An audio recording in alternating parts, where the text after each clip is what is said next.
What's up? This is Silas here, and back with my friend. Introduce Hello, yourself. even everyone. I think you know me by now. Yeah. So this is going to be, I think, part six, if I'm not mistaken. It'll be five or six or something in this series that we're talking about critical theory, while focusing on the book Cynical Theories. Cynical Theories by James Lindsay and Helen Pluckrose, right? Correct.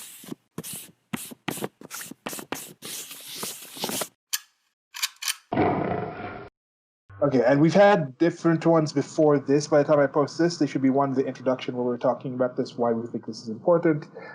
Then we talked about, in specific, Stephen goes down and he breaks down the different parts in the books. We've talked about a different video also on postmodernism, what we mean when we say that. We talked about post-colonial theory. We've talked about critical race theory. And Correct. what's the last one? Intersectionality, right? Yeah. So that's 4 parts. That would be at least 4 parts. I think this is part 5. I could be wrong. It's not that important. The fact that we're just breaking these down in different parts. You don't have to have actually read the other ones, but I think these are different things that we think are important. Anything else? Nope, that's it. We can dive right in. Yeah. So with the people that we're talking about here, it's Helen Pluckrose and James Lindsay, and part of something Stephen suggested that I do listen to before, or he just suggested I should listen to something that I thought was important, and I think it was good, and it might change a bit of how the questions I come to with this, because I listened to this one video where it was an interview of James Lindsay, Helen Pluckrose being interviewed by Thaddeus Russell. And Thaddeus Russell is a very outspoken postmodernist, and Right. he had certain political and certain economic leanings that I don't necessarily agree with. But I found out about him through the School Sucks project, and the School Sucks project is by this guy, Brett Vienna, and he has something that's more in a libertarian type of ways and trying to do these new ways of learning information. And Thaddeus Russell was on there talking about Renegade University, and then Brett Vienna was working with him. So he has a lot of really positive things in finding new ways to get information, the importance of what words mean. Yet Thaddeus Russell, with his postmodernism definition of it, also has the idea that everything is kind of subjective in some sense. That's a complete paraphrasing. If he hears this, he'd be like, that's not at all what I mean.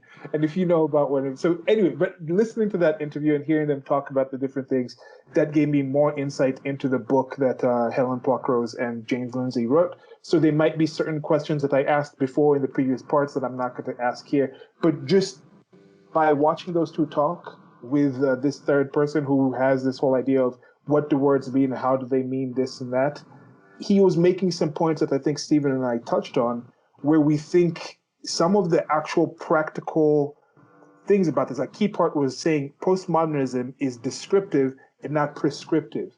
Yet these things we're talking about, like we're going to be talking about here with queer theory and feminism and the gender studies, those are very prescriptive things, because people say, because of this, now, according to this, this is how we have to behave.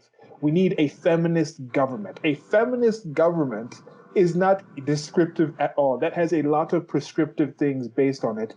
And that's why we're trying to say, like, what is the core of this? Is that kind of a good encapsulation of why you think this is important? Yeah, I think so. I mean, we sort of went over in the previous discussions, and I'll go through towards the end again, that this is sort of, originally postmodernism was supposed to be about challenging current norms, current power structures, language, all that. It wasn't saying this is how we should live. It was just questioning a lot of those things. And then I would say that if you watch interviews with Thaddeus Russell, that's a lot of what he does. Like, oh, you're white. Well, what is white? White has been changed over time. Science is valid. Well, how is science valid? Science used to say that homosexuality was a mental disorder. Like, he'll do things like that.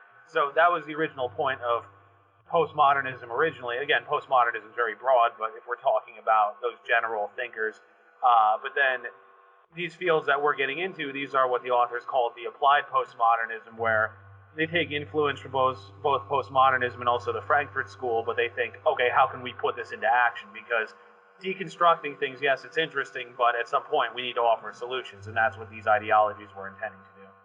Yeah.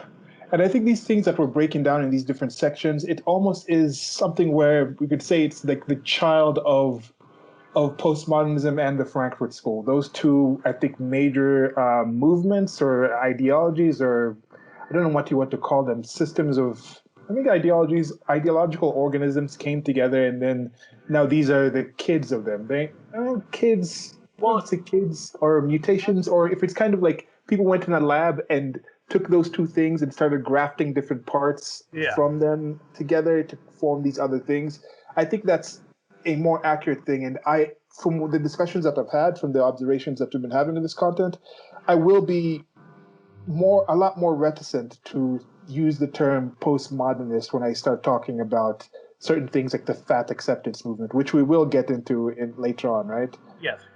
Yeah. Well, All right, I go would ahead. also add, if you saw in that interview with Russell and Pluckrose and Lindsay, they talk about how much of the social justice stuff today comes from the Frankfurt School versus how much comes from postmodernism, and you can see that the three of them disagreed a little bit on that, because if you think about it, the Frankfurt School, it's also called neo-Marxism, the idea of these are oppressed categories, these are oppressor categories, but then postmodernism is meant to sort of undo all of that and say, what are these categories even? But then depending on which of these ideologies we get into, you can see stronger influences from each. Like, for example, queer theory, which I'll get into, it's very subjective, very skeptical of pretty much everything, whereas things like critical race theory, it says, no, I can't escape being black. We have to acknowledge these as real categories. Here's how I deal with oppression, all that. So as you sort of analogize, depending on the ideology, they borrow more from postmodernism or neo-Marxism, but it depends on the ideology, the thinkers, and what they want to incorporate. Yeah, and maybe we might need to have a separate conversation on it, but I think that's where the also accusation of cultural Marxism comes in. But Yeah. in the end of the last conversation, we talked about how we've read some of the stuff that Marx said, and we think if you brought Marx here today to talk to somebody like the Black Lives Matter people who are talking about, yes, I am a trained Marxist, I don't think Marx would be appreciative of the things that they're saying. Maybe for the general breakdown of, I don't even think for the general breakdown and destruction of society. I just don't think he would agree with many of the things that are being said there. And I could be wrong. Of course, I could be wrong. This thing you could prove me. You could mention or let me know in the comment section if I'm wrong on this. But that could be something to look into. That aspect. I think it's cultural Marxism. There's some aspect of, or just Marxism itself. There's some aspect of postmodernism, some aspect of the Frankfurt School. And I think that's where the cultural Marxism, these things are not they're not as straightforward as I used to think they might have been, or some people may try to put it. When people say, oh, it's just so clear, it's so plain to see this cultural Marxism destroying the country, we need to stop these Marxists. I don't think it's that straightforward, and it's good to discuss these things and break them down, and we'll get to it eventually once we're done breaking down the parts in ways to possibly fight these things. So it's Well, not. also, just one other point I was going to add. Postmodernism was at odds with the Frankfurt School too. I mean, some people have argued postmodernism emerged out of a disillusionment with Marxism, and I forget what he said, but I remember Foucault was actually critical of Marcuse from the Frankfurt School as well. So that was that whole point I brought up the other day about Jordan Peterson said postmodern neo-Marxists. It's like, no, those are distinct fields, and in fact, they didn't get along and even criticized each other. So it's important to understand which came from which school of thought, because they're not identical. Yeah, and that's a good thing to think about. Just think about how varied the definition of some of these people is for terms like male and female, man and woman. And I think the difference with that is, for me, I think male and female are kind of objective things, a descriptive of something biological. Then man and woman. Now that gets into more like it has an aspect of the biological. Well, if you are biological in this place, but then man and woman, that's decided off of behavior. So there's some subjective expectations there, depending on the time you live in, the place you live in, the society you live in. You're going to have different requirements or definitions for what a man and woman is, a boy or girl is. And then masculine and feminine, those are entirely prescriptive. Those are entirely about the behaviors, the subjective behaviors that these people are doing, where you don't have to be male you have to be male to be a man, but you don't have to be male to be masculine. Right. And men in general do masculine things that makes them be part of that definition of the male, of a man which has the basis of the male. So that's the kind of things that I'm thinking we need to think of those different breaks. But when we think of those terms, when they talk about this is a fluid thing, you can be male, you can be a man, you can be a woman, you can switch between these things, masculine, feminine, what does that actually mean? That's, I think, part of the problem with them saying they're just not defining things is part of the issue of why, if you want to actually combat that, we need to define the things first. Otherwise, things, as in queer theory, things get queered up. Things get really queer when you don't actually have actual definitions and actual meanings to discuss and converse on certain things. Exactly. So yeah, I guess with that, let's open up into the section of queer theory. So what is queer theory? All right, so I'll start off with some general descriptors. Queer theory regards the very existence of sex, gender, and sexuality as oppressive, not just the very categories themselves. It's queer theory. It's born out of postmodernism. It has a lot of the themes which we'll get into. It's very skeptical of things. It's skeptical of biological reality. It's far more skeptical than something like critical race theory. It tends to ignore biology almost completely. If it does talk about biology, it usually puts it downstream from socialization. That's where you'll hear a lot of arguments. People say, well, women are conditioned to do this. It's not in their biology. That comes out of queer theory. And then how these categories are constructed via language and perpetuated by language. So there you have Foucault and Derrida. Foucault with the discourse theory, Derrida with his emphasis on deconstructing language. Oppression is the result of categorization, like I said, and the purpose of queer theory is to break all of it down.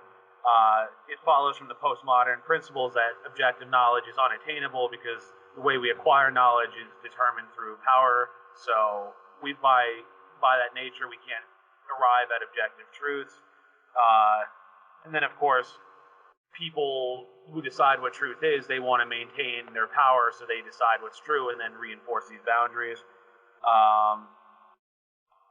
It's called queer theory because queer means outside of the binary or outside of the norm. It's meant to look at it, originally it was male versus female, but they look at it as we have to think completely outside of that, so that's what makes it queer. And you see today people who say, I'm gender queer, they look masculine and feminine, they're taking from both, so that's where that comes from. And it's one of those things that this is kind of obscure. It hasn't really caught on with much of the population in general, but it did go on to influence things like trans activism, disability and fat studies, and some of these other fields. Any questions or comments so far? Okay, so you're saying queer theory is not necessarily about one sexuality. Like you can be hetero and queer. You can be gay and queer. So it's more about, what would it be more? It's more about one's sexual identity, or you're not conforming to strict gender norms, they would say. So it's like gender. It's strictly gender. It's about the masculine and feminine, and in some cases getting into the man-woman type of aspect. Not exactly. You see, that's the thing. But they normally throw in male-female. They use those terms interchangeably, like the people who use money and currency interchangeably. And I'm like, no, currency is a form of money. Money can exist without. Like gender is something that is derivative from sex. It's not interchangeable. It's kind of.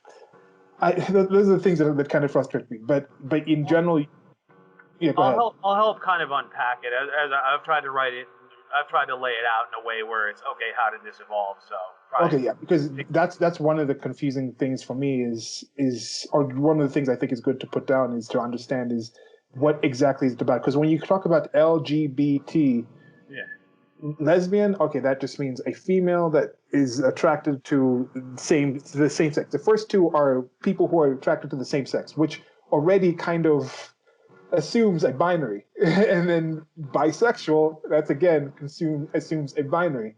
Transsexual assumes somebody switching from one to the other. And again, it assumes a binary. Yeah. Then queer all of a sudden just knocks the binary out of there. It says like there is no binary, so it's supposed to go beyond the binary if you want to look at it that way. Okay, so let's keep going. I think maybe some of my questions or the questions formulating in my mind might be answered by what you know. All right, so I'm going to go into a brief history here. It grew out of the radical groups involved with feminism, gay and lesbian studies, and similar activism in the 60s or so. This gained a lot of steam in the 80s because of the AIDS crisis, which brought gay rights to the forefront. So I would say that this ideology, like all of them, does have some underlying points. Like, for example, following Foucault's lead, they talked about how homosexuality was viewed depending on the time and the place. For example, in ancient Greece, I try not to generalize with Greece because, as you know, Greece was not a unified thing. It was all these city-states. But I know in some of them, it was common for men to have sexual relations with adolescent boys. And then when they got older, they married women and just, had families as usual. And basically it was seen as, well, that's you. It wasn't that you were a homosexual. That was something you did. Oh, I have relations with a boy, then I have relations with a woman, and then I have a family. But you weren't classified as a homosexual. That was just part of life. I don't know if you saw the 300, but I think of that scene where Leonidas talks about Athens, and he says those philosophers and boy lovers. But then I was reading that apparently Sparta did this too. That it was common for these tough warrior men had relationships with young boys. So that was just that's something that's been switched around in the comics for the machismo aspect of it, and that is a thing about it. And there was also the inverse of, not the inverse, but right now in certain cultures, in certain places where certain biblical texts may have come from, there are certain things of like bati boys and things like it talks about some interactions between the older males and the younger boys in those societies and things like that, in part due to the separation that certain societies and cultures have between males and females. And so there is that kind of thing where people talk about that culture in specific, about that culture hating females. I'm like, no, that behavior towards females in those cultures is protective.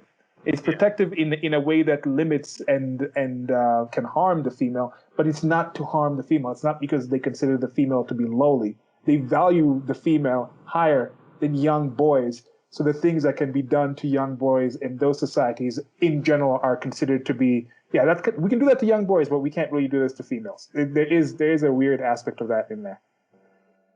Well, so basically the point was, as you're sort of following, I think, is that then Christianity, of course, they said this is a sin, and of course that's why you had sodomy laws and things like that. And the point Foucault and then the queer theorists following from him were trying to make is, well, this changed depending on the time and place. So we can't simply see it as you're heterosexual or homosexual. It's no, these are acts that you're doing, and they were acceptable or unacceptable depending on the place, time, and values. So so they say about in the 19th century or so, that was when homosexuality was classified as an actual condition. Came up in medical texts and within homosexual subcultures. First, like I say, they were seen as degenerates, like you could be executed for sodomy. It was considered a horrible crime. Then later it was seen as mental illness. I know Thaddeus Russell, when I first heard him speak, he brought this up. Foucault wrote about this, how I think up until the 80s they were doing like electroshock therapy on gays because the idea was they're mentally ill, but if we do this, we can, it's conversion therapy, we can condition them to be straight. And obviously I'm not defending it, but one of the points that has sort of come up is that was kind of seen as an improvement, because before it was, well, if you do this, you're a degenerate, you're going to go to hell unless you redeem yourself. And then later it became, well, they're acting in this way which is wrong, but it's beyond their control, so we can't punish them. So some people have argued that the homosexuality, the mental illness thing was sort of saving them, because it was, okay, well, it's not their fault, so let's try and understand this. Now, my understanding today is that there are biological factors that influence homosexuality, but because a lot of this brain science is still pretty new and still being understood, it's not entirely clear yet. And that's a key thing that I think people don't understand. It doesn't have to just be one or the other. Life itself isn't binary. There are certain things when you're discussing things on paper, when you're looking at things scientifically, when you go into the mathematics, things are binary. 1 + 1 does equals 2 when you talk about that. But in the world, when we talk to each other, 1 + 1 is not always 2. You can get one book, one human being, have both of them read that book, and it doesn't mean that each of them will have that 2 at the end of the actual knowledge and ability of understanding from that. Now, there's different things that go in there. Biologically, if you can't see, if you're blind, you're going to have less of a chance to be like an author probably. You're probably not going to be reading a lot of books as a kid to actually like to do that and then eventually go out and do that. Yeah. But just because you can see doesn't mean you're going to be an author. So this is the kind of thing that I'm saying. We understand the biological part. There might be a biological aspect that makes somebody more predisposed if these other things happen in their nurture in order to be homosexual. And I think that's something that I think is agreeable. And there's biological aspects of why I'm able to draw as much as I can. If my hand-eye coordination, just due to my musculature, wasn't as good, maybe I would have been more disappointed with my abilities as I was growing up and stopped at some point in time. But because I have the ability to do that, because my brain is in a certain way where I can imagine and think of certain things, and then you add all the nurture of my upbringing and the situations that I've put in, trying to understand different things in different cultures and using art in that way, then those things come together. And I think that's kind of what the biological thing was, right? Yeah. And also one more thing, though. One more thing. With this biological thing, with people going to the point where they're saying you can just switch, that in a odd way actually makes the case, or is something that someone can use for a case for electroshock therapy. Yeah. They can say, oh, if you're saying this is something someone can just choose to be gay, and then the person can argue, oh, because of my God says this, it's bad. Then why are you saying you can't? If it's a thing where it's like, no, God made you this way. Yeah. That's something to me that shows that, look, this is something that is in someone. So there is some aspect of there, like I was talking about with this mix with the LGBTQ. Yeah. There's certain things that seem to be going against each other, cross purposes. Yeah. Yeah. I'll get into that too. Again, it'll sort of make sense to you, I think, as time Okay, goes on. so yeah, maybe I should just be going back a little less on the question. Let's keep going. It's a bit convoluted and contradictory, but as it's one of these things that as you gradually understand different aspects of what they're arguing, it's okay. This is why they're saying these things. Okay. They're still convoluted and contradictory, but it's like, okay, I kind of get where it's coming from. All right. So anyway, so the liberal position in about the 60s or so became some people are gay, get over it. Okay, people don't choose this. It's just how they are. We have to learn to accept them. Now, what's interesting is that postmodernism and queer theory was sort of at odds with this because, again, they're not big on strict categories, so they see it as, well, why? I can hear Thaddeus Russell saying, like, well, what is gay? I mean, that's what we decide is gay. I mean, you could be this, so that was why they were sort of against this. So, let's see here. So now what gender and sex has been relatively fixed. I mean, they've been used interchangeably. Of course, gender has been used grammatically for a long time. Men and women have been given certain roles based on that. They call it biological essentialism, basically. Men are better at this, women are better at this. It started to decline around the late 19th century or so, and then that's when the desire to distinguish between gender and sex started to arise.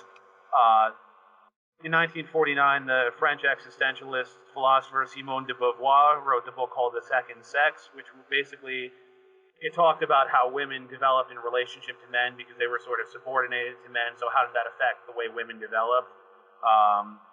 That's considered by a lot of people to be sort of the start of second wave feminism. The idea, well, women can do what men can, all that. So that's when you started seeing women going to college more, taking other jobs and all that. Now, some people took a more extreme approach to this, that not just gender, but also sex itself was a social construct. Obviously, there's issues with that. I'll get into that below.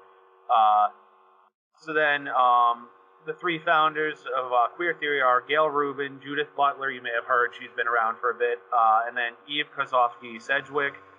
They drew heavily on Foucault, especially his concept of biopower. That is that scientific, notably biological discourses are conducted by people that are favored by them. So, for example, we say being straight is typical because that was determined by straight people, and then we reinforce that through dialogue.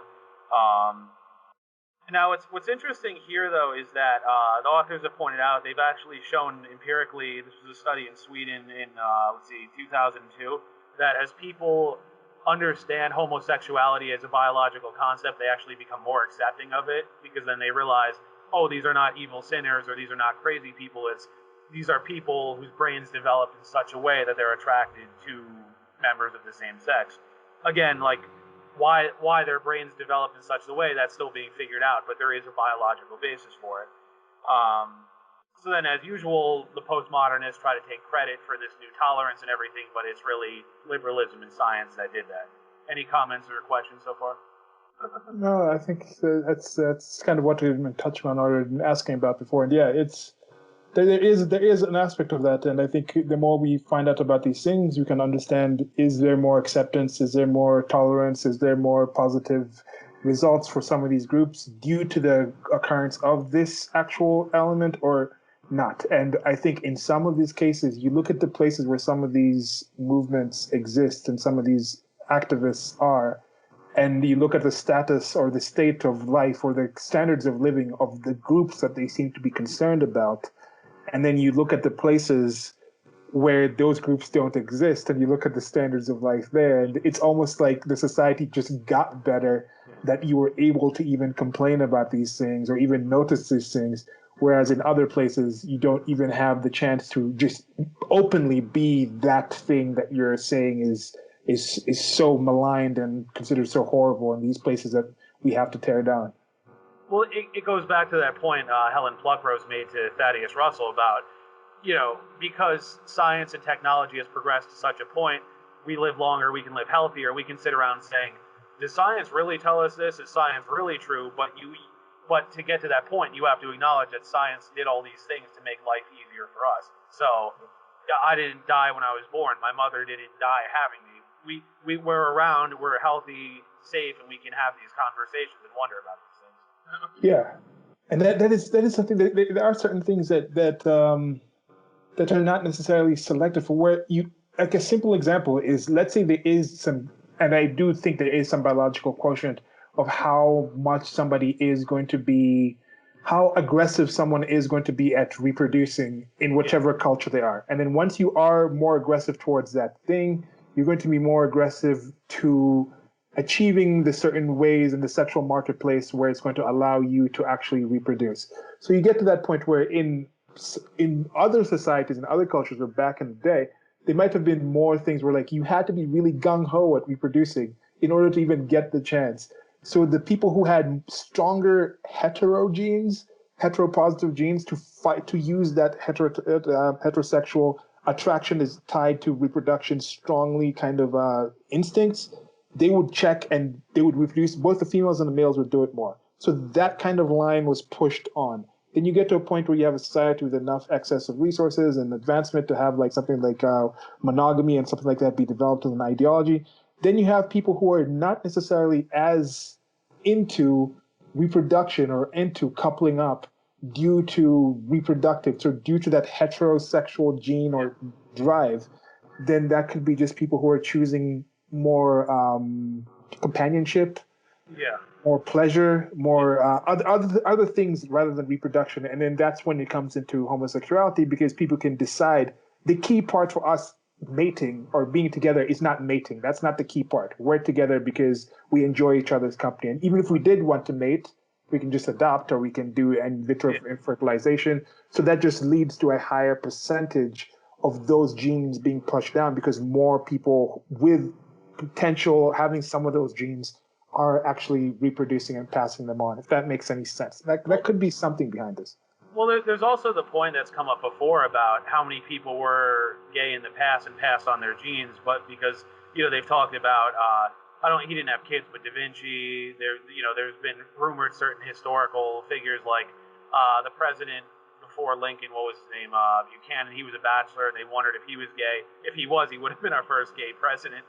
But, some of these guys would have kids because they would feel pressure to, or it was a status thing or all that. So they've wondered, were some of those genes being passed on, but they were pressured to, or they had to, or whatever. So, okay, a guy who's attracted to men sort of closes his eyes, has sex with a woman, and then those genes get passed on. But it's like, now it's different because, well, if being homosexual is accepted, he's less likely to pass those genes on unless it's through in vitro or something like you say. Yeah, interesting. So it could be an inverse. We could actually be getting into a situation where fewer of those genes are being passed on in an interesting enough way. Yeah, so that could be it. Yeah, that could be happening, yeah. Interesting stuff, yeah. So queer theory is focused on they call it problematizing of the discourses. That's finding what's wrong with them. Deconstruction of categories. Very deeply skeptical of science. He talks about how, from Foucault, following how discourses were formed during each epoch, what was acceptable or not, how and why. Basically, it argues that what we think of as obvious, male, female, heterosexual, homosexual, masculine, feminine, we should see all those as socially constructed and acknowledge that those aren't set in stone. This is one of those things that, again, I have some sympathy for, depending like what we're talking about. Like, for example, wristwatches used to just be for women. Men always had pocket watches. Men used to wear high heels, things like that. As funny as that sounds today. So there are kernels of truth there that what's considered masculine versus feminine. Like, I know, I think certain, Celtic tribes, the men actually had long hair and that was considered manly, but now we consider long hair a feminine trait. So you can make that case on certain things. So again, this is where queer came from, sort of looking at things outside of that ordinary. The goal is to challenge what's called normativity, things that are basically considered normal. It's usually used as a pejorative. You've heard heteronormative, cisnormative, all that. Fat Studies talks about something called thin normative. Basically, the idea is to sort of unite all these people under the banner, which eventually became LGBTQ. Queer is also used as a verb, so to queer something means to question the categories and to problematize the binaries in it. Queering something is basically intended to liberate something from the oppressive category. So queering has been applied not just to gender, sex, and sexuality, but also to time and space. That was done in a book called "In a Queer Time and Place: Transgender Bodies, Subcultural Lives" by Judith Halberstein in 2005. And then it's even been, get ready for this, applied to queer theory itself. That was in a book called The Normalization of Queer Theory, written by David Halperin in 2003. So it almost seems like these people were doing the queer studies trolling thing earlier, but it's these people were being serious, right? They're trying to be honest academics, right? Yeah, as far as I can tell. Because that's. Because what was has James Lindsay and Colin Pluckrose and Peter Boghossian talked about why they did the book, why they did the few studies, those 20 studies they went in, like why did they name it queer? They named the whole project Queer Studies, right? What was the actual name of the project? I think queer was somewhere in the name of the project. Wait, you mean the grievance studies hoax? Grievance studies. Okay, sorry, it wasn't queer. Yeah, so I got that wrong. But some of the things were in there with the whole queer thing. But what that sounded like, what you were telling me, right? That sounded like it could be a header of a paper that was in that queer, then that grievance studies type of thing. So these are people doing honest. Them personally are honest scholars trying to do honest scholarship into this and try to make some sense out of that. And then now here we are trying to make some sense out of that. Because wow, just read that title again, because it's called The Normalization of Queer Theory. That was the book about queering queer theory, and then the one about problematizing time and space was called In a Queer Time and Place: Transgender Bodies, Subcultural Lives. Just take a pause if you haven't actually read it. Try to think about what do you think that paper would be, what would that study be about? I don't know. Okay, yeah. So just keep going. Pardon the expression, but some people are. I'm trying to be as charitable to this as I can, but I think one of the things that this often gets called, again, pardon the expression, but mental masturbation. Like, it's not particularly useful, but it's kind of like, we can reconceptualize how time is problematic for queer people, and it's like, I don't really see how that's valuable or what, Yeah, it's kind of like a halftime show at a game where it's like, okay, you can sit there and watch. It's part of what's going on, what you were there for. But if you miss the halftime show, you don't really miss much of the actual purpose of being at the stadium. So yeah, that could be. I don't know. Mental masturbation might be an accurate definition of this. What this is. Because if you take like a traditional hard science or something, you know what they're striving for. Oh, we want a better understanding of physics. Oh, we want to cure this disease. Like, it's working towards a particular goal. Now, again, in science, you're going to make errors, obviously, but okay, it's clear it's working towards the goal. But with some of this, it's like, what are they striving to do? I don't see. Yeah, it's not even like junk information. It's not even like junk food. It's like garnish. It's it's it may be not even the icing on the cake, like because the icing can be part of the cake. It's like not even the cherry on top. It's something else. It's like you have all that stuff, and then you just like let's put some edible gold on it. Or it's like okay, the edible gold might look kind of shiny and good, but there's no nutritional value in it. Like, does it really add anything or take anything away? Yeah. It's completely subjective. Yeah, I think it's something like that. Yeah. So, queer theory itself is actually hard to define. David Halperin, who wrote that, he wrote the book about the normalization of queer theory. He wrote in another book, get ready for this, it's called Saint Foucault Towards the Gay Hagiography in 1997. He says, I emphasize, whatever is at odds with the normal, the legitimate, the dominant. There is nothing in particular to which it necessarily refers. It is an identity without an essence. So, this obviously, if you know Aristotelian philosophy, this is complete at odds with this, because you remember that thing a while ago about what is the essence. Stefan Molyneux had that analogy of like, okay, I think it was his philosophy professor told him, okay, what is this? This is a baby. Okay, make the baby blue. Now the baby's blue. Now you add tentacles. Now the baby is blue with tentacles, and you keep adding things, and at some point you go, what is this? And the professor was trying to illustrate that sort of turning point where it becomes something else. That shows where the essence is, like what separates it into something else. But for a thing to have an identity, it has to have an essence. But then if it's an identity without an essence, what is that? I mean, that's just a contradiction in terms. Yeah. And then they could also be something with like the order of the things that are removed. Does that matter? Like if you flip the order around and then you added something that was there before, like would that be? So it's a tough thing to do. Yeah. So usually, like it's very difficult to work with this line of thought because it doesn't like definitions. The formula in literature, though, generally goes identifying and examining an idea, problematizing it in a queer or, again, language warning, gender fucking way, or and then deciding it's problematic and then concluding that there are no conclusions. So there are no conclusions besides. It's kind of like that thing where like everything in the like the only constant in the world in the world is change, and like for that one, it just had this thing. Might be pedantic or just might be just I don't know what it is about me, but when I first started hearing that thing, I would just repeat it, and I was like, wait. If the only constant is change, then wouldn't that constant also change? So it's like the only constant in the world is change, besides this last statement. That's the only thing that doesn't change. You have to make that exception because if you say if you can't conclude that there are no conclusions. So it's kind of Yeah, well, I also think too with the problematizing thing. I think of that Lacey Green, that feminist who I guess she sort of got red pilled. I haven't heard from her in a bit, but she had that video where she's saying this is problematic. Literally everything is problematic. It's like that's how they view the world. Okay, this has a problem according to this ideology. Now we have to overhaul it. Yeah.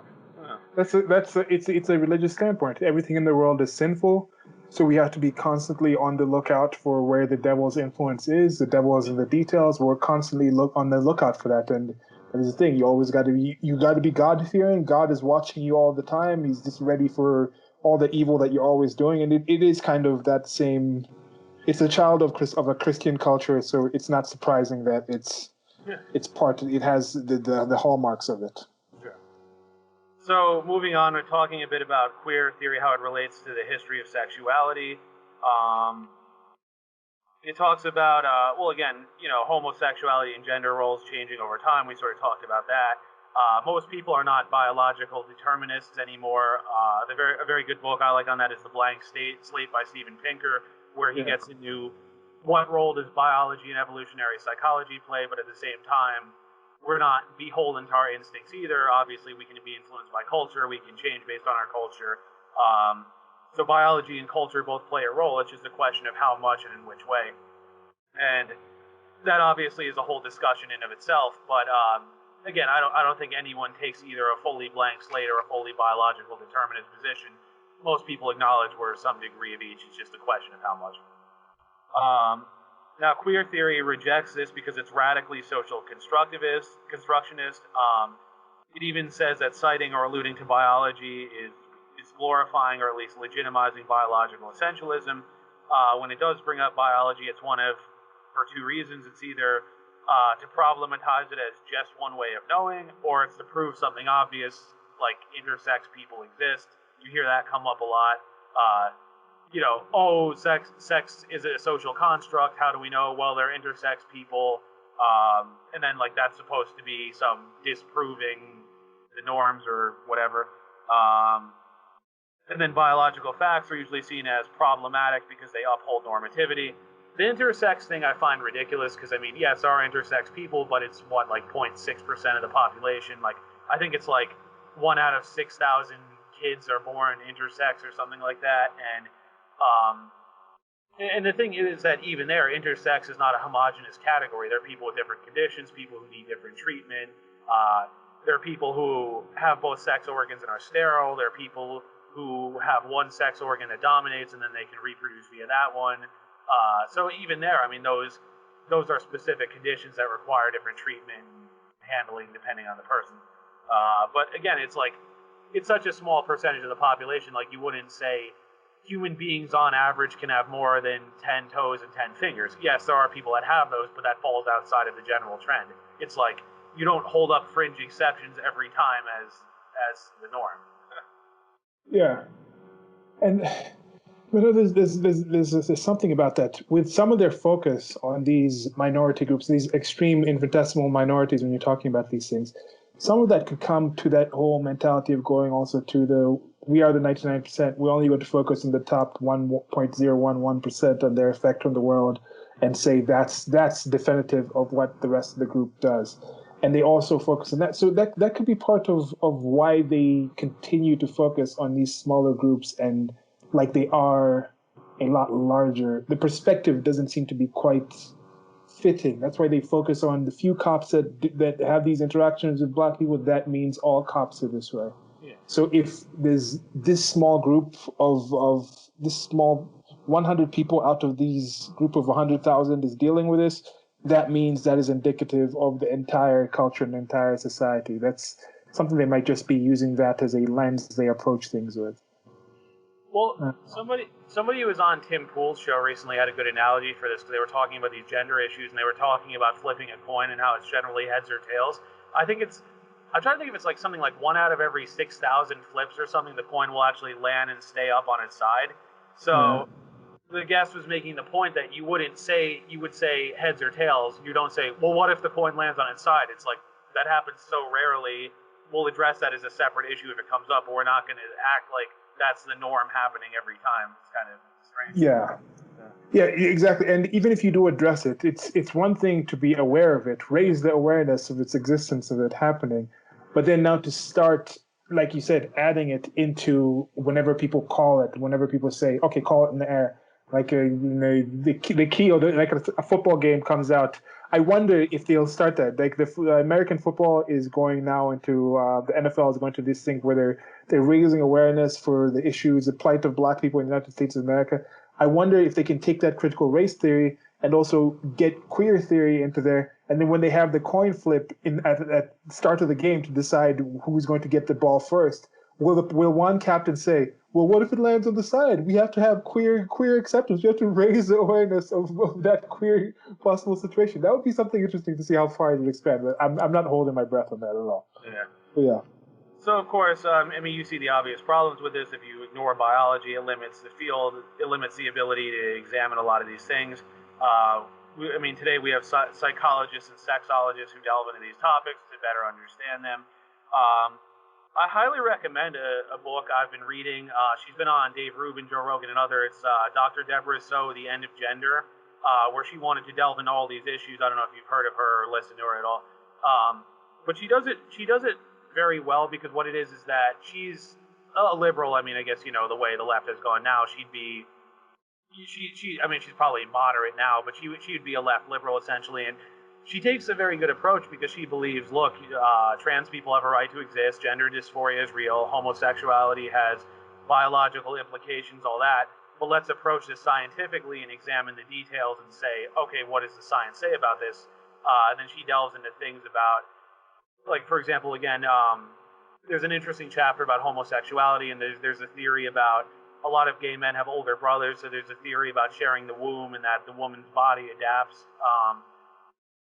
And so this may not be the best description, but there's something about how when a woman is pregnant and there's a baby boy, prenatal testosterone is let out, but the woman's body has to let something out to sort of counter it so it doesn't affect her body. But apparently, this process weakens each time with each child, and there's a theory that that process is too strong with one of the younger boys, so then that prenatal testosterone is stamped out almost completely, so that that baby boy has a more feminized mindset, as it were. So that's one theory, and she actually knows the doctor who pioneered this. Again, it's still kind of in the developmental stages, but they're wondering things like this. Now, that's not absolute either, because there are gays who are oldest children, or who are only children in some cases, but it is a trend that they've noticed. And then, she gets into other issues about gender dysphoria, if it relates to other mental disorders, all that. It's a very good book. I highly recommend it. Like I say, it could be its own section, because she has the right approach where she says, look, I want to be tolerant and accepting. I want people to have freedom to do what they want, but at the same time, we have to approach it scientifically and not just go by what ideologues tell us without question. Yeah. There's some things with that. I'd heard that study. That study's been going around for a while, at least something similar to it, because I think I've heard about that. I think even over a decade ago, first time I heard about something like that, which kind of makes sort of some sense, because it's literally a female biology with an alien. It's already enough of a parasitical alien type of being, organism growing in you. But would that lead to a situation where there were more gay people than lesbians? Because if the female is inside the mother, that's not happening. They're not really getting that testosterone issue. Or could the lesbians be I'm wondering if that is part of why. I guess that could be also something that it only explains why there's higher level of gay people with the older brothers of that kind of situation where there's less testosterone being put in. But then would there be maybe an inverse where there's something that the females are getting, so the fewer older sisters you have, or the further down you are on with the more older sisters you have, the less chance you have to be a lesbian, because there's something in this. Like, what was the inverse? Has that been touched at all in there? I can't even formulate that question in a good way. I would have to re-examine the book, but it's interesting because one of my good friends is a lesbian, and she talked about in studies she has more testosterone than average, and she doesn't look masculine at all. I mean, she looks traditionally feminine and all, like both the way she presents herself and her body, if I may say so. But we always joked about how she has kind of a guy's mindset, like how like her sense of humor, like she's very logical, like, male associated traits. And when she was younger, she went through sort of that crisis where she said she was confused. She actually went to gender counseling because she felt like she was really off. But they've said how a lot of the kids who are confused about their gender, they sort of wait it out, and then they end up becoming either homosexual or bisexual, and they usually end up living normal lives. Like, I think it's 75 to 90% of the kids who wait it out just end up doing that. So I don't know if there's some role in how the hormones affects the brain development. Maybe there's too much conflict, or I don't know. I would have to look into that again, but I think there's some stuff to be done. It could be something. The mothers are going to notice and dictate different things at different times. Like some people, I think my body just makes more testosterone. That's just why I've been able to put on more muscle than like someone like my brother, for example. So even if we were both gender swapped and we both had kids, just by physically being in a body that has more testosterone and that my blood is constantly going through the potential child I have in my womb, and my sister at that time, in that case, was for gender swapped. I try to keep this in order in my mind, would also be doing that. So the blood that's going through both systems of both developing children, one of them would by definition have more testosterone. So for some mothers, for whatever reason, might just have more testosterone floating through their system or being produced during that time for various other reasons. Then you look at the WNBA players, it's like 83% are lesbians. And you look at them physically, and with a sexually dimorphic species, they are closer to the males when it comes to the silhouette, the size, the height, the voice. So there could be something in there where it's like, for some reasons, they got more testosterone plugged in, whatever system.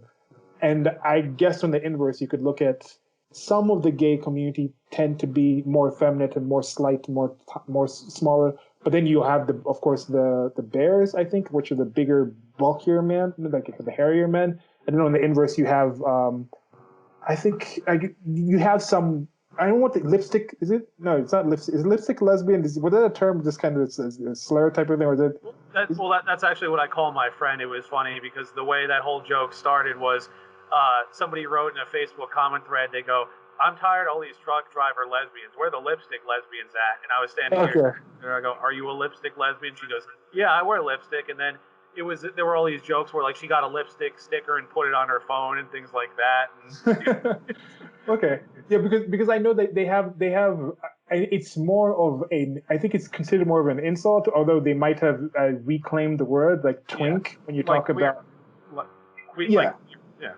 But I think twink is more to the male side, and it's used more as an insult. But then they have the bear, which is the more masculine side, and on the female side they have the butch, which used to be used as some kind of insult, but I think it's also kind of in there where it's okay.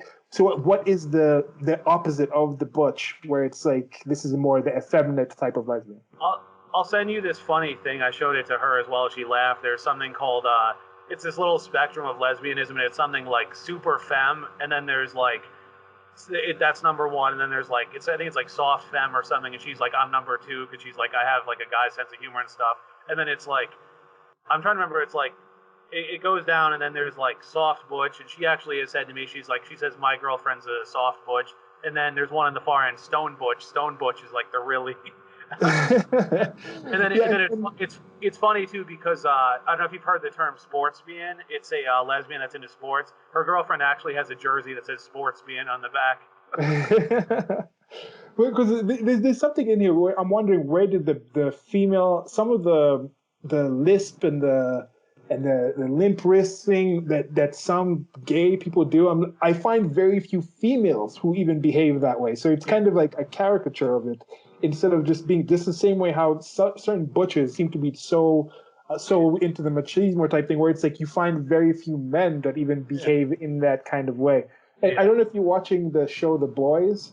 This is going to be a little spoiler material for The Boys, but there's a scene with with two characters, and they're being talked to about a campaign, and they're like, "Oh, you're going to have to actually wear some more masculine clothes because the society doesn't seem to react well to lesbian relationships unless there is some kind of a gender binary in the kind of thing." And they actually mentioned like Ellen DeGeneres and Portia de Rossi, and that was kind of interesting. Where when I think of it, if you kind of think about it, the more public relationships with the lesbians, there is that kind of, that's the man in the relationship, that's the woman in the relationship. Yeah. Well, getting back to the testosterone thing, are you familiar with the extreme male brain theory of autism? I think I might have heard it being mentioned in passing, but yeah, clue me in. So it's Simon Baron Cohen, who's Borat's cousin. Sacha Baron Cohen is actually his cousin. He's one of the leading autism researchers, and he sort of pioneered this. And one of the theories is that there's more autism, especially among boys in recent times, because men are having children at an older age. Like let's see, my parents had me. My dad was 37, and then he had my brothers older. And there's a whole theory about somehow there's more prenatal testosterone when men have boys, and then the way that affects the brain is, there's a stereotype of men being more logical, rational, women being more emotional, and how if you look at a lot of Asperger type autism, they usually they tend to be very very good at math, very good with logic exercise, but at the same time, like, they don't pick up social cues, they don't read people, they kind of, they tend to be less socially apt. There's actually a very good TED Talk by a guy with Asperger's who actually teaches autistic people how to socialize. I thought that was really interesting. But the theory that Baron Cohen came up with is because there's so much prenatal testosterone in the brain, that the brain develops so much in that one direction that's why they're good with logic, that's why they're good with math, but then they're not as good with socialization because that's more of a female trait. So, okay. Yeah. So again, it's not entirely formulated. I think it's been criticized by some people, but it's a theory. And especially they wonder now with guys having children at an older age if there's something to that.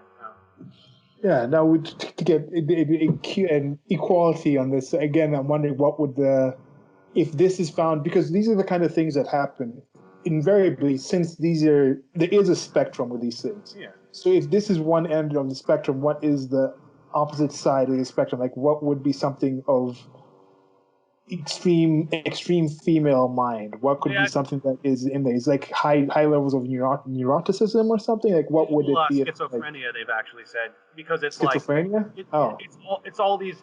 Because the thing is, they've said that the extreme male brain is logical to the point of being cold, where it's like, yeah, you can figure out all this logic and math, but you're going to come across, a lot of them have come across as, again, they don't pick up social cues, they don't read people, like they have to have things put out in very concrete terms. Whereas with the schizophrenic, they just make all these loose emotional connections with things that it just becomes incoherent.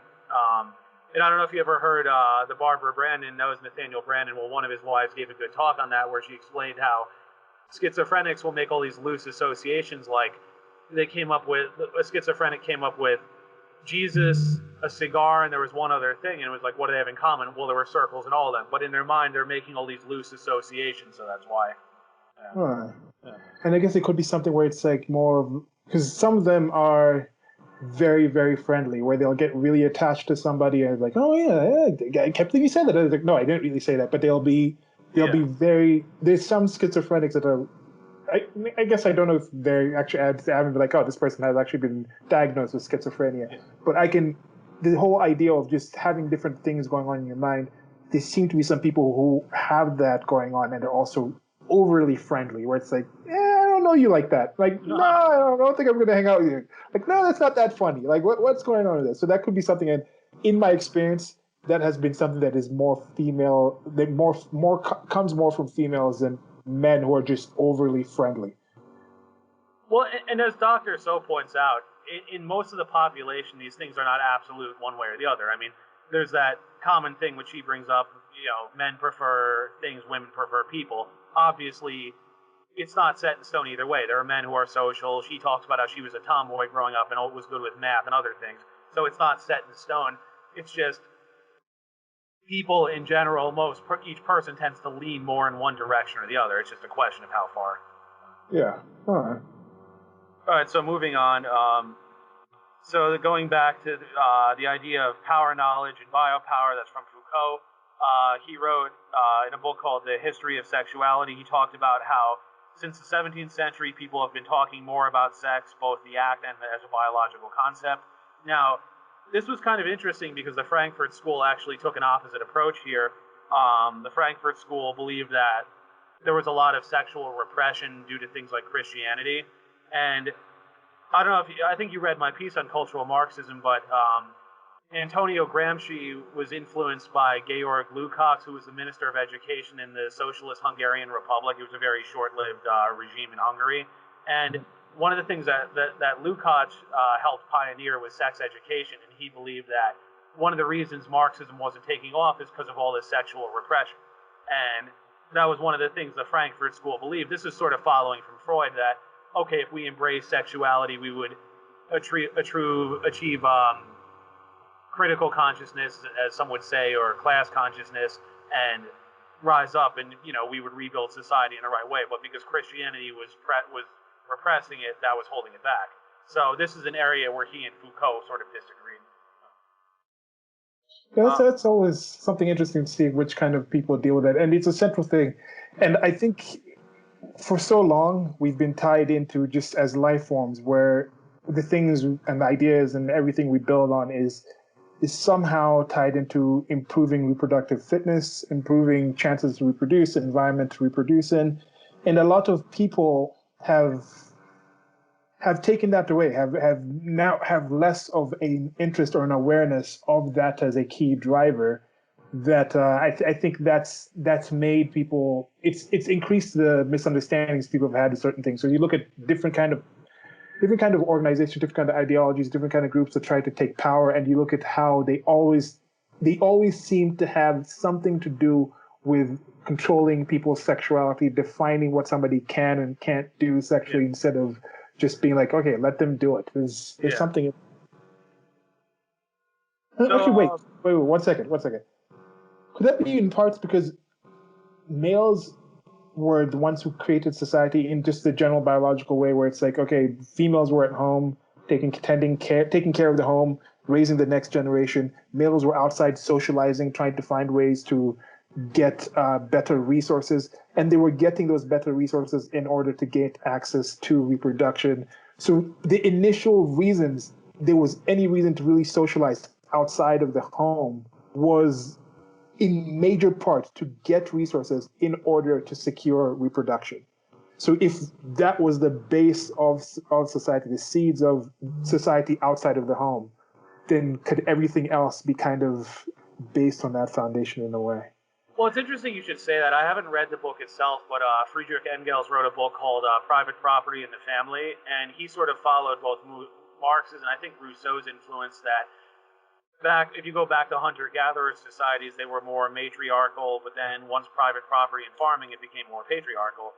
And Engels, he's actually been an influence on feminists because they look back to that and they say, oh, there was a time when women ran things, that was the golden age, all that. But then, of course, most anthropologists are like, well, wait a minute, farming, private property, that created civilization, so how do you make a case for that? But I think it's that sort of Rousseau, Plato, golden age idea of, oh, there was once this age that was great and things were like this and we need to reclaim that. But again, more serious scientists are looking at this and they're saying, like, no, we can't go back to hunting and gathering. It's tough, and that's the thing. Whenever somebody looks back at the past and says, "Oh, we should go back to that good old day," they're being very specific in picking out one thing about the past and ignoring the 99% of other things that needed to exist for that thing to exist. Like you look back and say, "Oh, let's be like Plato."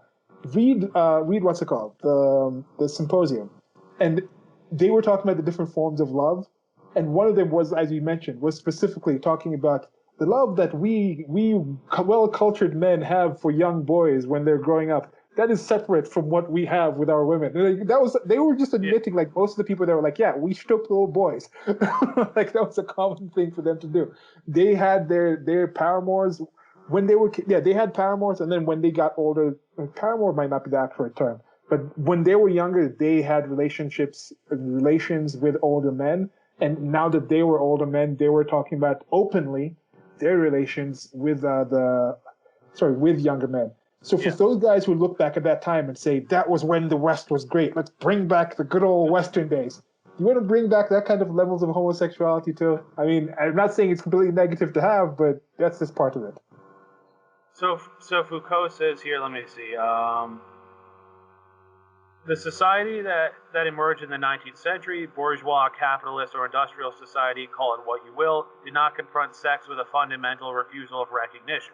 On the contrary, it put into operation entire machinery for producing true discourses concerning it. Now,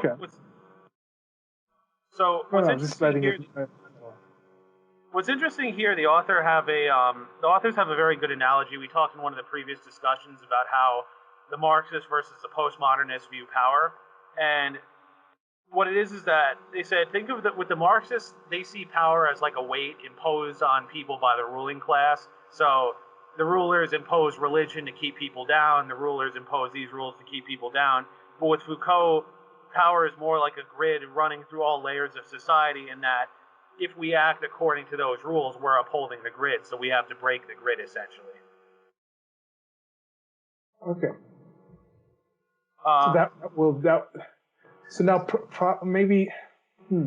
So the Marxist things. So if you see someone in one of these movements talking about something where the kind of attack plan that they're prescribing is more spread out, then that's probably going towards more something that's in postmodernism, that's in Frankfurt School type of area. And then if it's more top-down hierarchy, systemic type of things, that's more Marxist, cultural Marxism. Would that be kind of...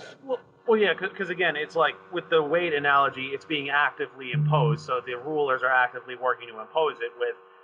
With something like queer theory, it's seen as breaking the grid. It's not that you have to act according to these rules. This is what society considers proper and adequate, but that was set up by people looking to maintain and perpetuate their dominance. But we can break free of that because it's not it's not actively imposed on us. Okay, so that's more about the general structure, not necessarily about how to combat it. Yeah. Okay. So let's see here.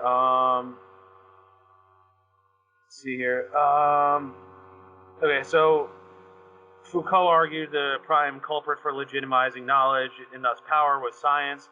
He said science set itself up as the supreme authority in matters of hygienic necessity, and in the name of biological and historical urgency, it justified racisms of the state because it grounded them in quote-unquote truth. This perpetuates itself through discourses. He called this the omnipresence of power. So, again, biology was set up by straight white males and meant to favor them. So that's why these other categories were deemed bad. Oh. Yeah.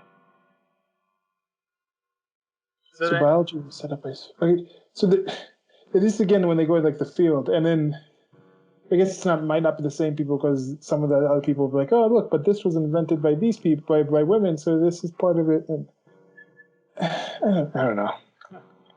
And then is this the same? No, this is a different argumentation of getting women into STEM, or this is why these are the kind of foundations to why they say certain fields, not just the stuff that's studied, but the fields themselves are inherently biased towards certain genders, right? Yeah. Like maybe like, oh, this is biology is a male way of knowing, so we need to add female ways of knowing into the field of biology to even out the playing field to make it more desirable for females and more able for females to compete in that field or something. Well, I always think of that clip from the older Simpsons episode about the schools being segregated according to sex, and then Lisa's in math class, and they were like, Lisa's like, do we do any actual math? And they're like, that's how men view math, as a problem, something to be attacked. How does this make you feel? And then it's like, the girls are just like waving and I think I remember that episode. Pretty funny, yeah. So let's see here. He says power is everywhere, not because it embraced everything, but because it comes from everywhere. So basically, what it is that by us saying heterosexuality is the norm, homosexuality is not the norm. We're upholding those power structures. So it's not that there's somebody in charge saying, okay, homosexuality is a crime, it's not allowed. It's more, it's the culture has been set up in a way to favor straight men who perpetuate that. You see, that's when they say norm in that situation, I'd say, what does that word mean? Because if I said it's the summertime and then I said it's hot outside, and I said that's the norm, would they say no? Like what would that word mean in that kind of context? Like the norm is this is normal is something that Nomi has a descriptive thing of what usually happens. Isn't that what normal means? Like if we all woke up tomorrow and we were all green and we could just photosynthesize, then that would be a normal thing for humans to do from tomorrow. But today, if I had a kid that could do that, that would be abnormal. So I don't understand what normal means when they say something like that. I think it means, I'm trying to describe normal without using the word normal, but I guess it's what's common and accepted in the current society, and they argue that's been determined by dominant groups of people looking to uphold their status. If that makes sense. Yeah, I think my disconnect is coming with the, I guess, trying to remember again, they're saying that everything is fluid besides the oppression. So maybe you can't, if you're not even accepting the biology to begin with, then you can't, I don't know, let's keep going. All right. So, let's see here. So basically, the authors put it well here. They say this is a core tenet of social justice, and they say unjust power is everywhere, always, and it manifests in biases that are largely invisible because they have been internalized as normal. So basically,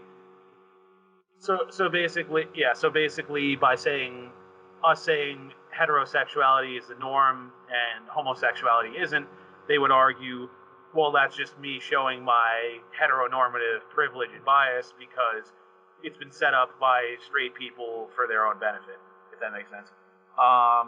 Okay, so basically, so they might accept that normal means normal as an observation of what is common and what is more frequent, like what is more expected, what is more present. They understand that is what normal means, but they're saying the thing that selected, that created, that resulted in heterosexuality in this case being more frequent is a construct. It's not just something that just happened due to life's need to biologically reproduce. Right. Okay, so normal still means normal. They're just going further back to saying the cause of normality is what is problematic, what we're objecting to here. Okay. And it was the same thing with the critical race stuff. Like, oh, they say the law is colorblind, but that law was set up by white men, and they didn't always account for their biases, so we have to re-examine it. That's basically Okay.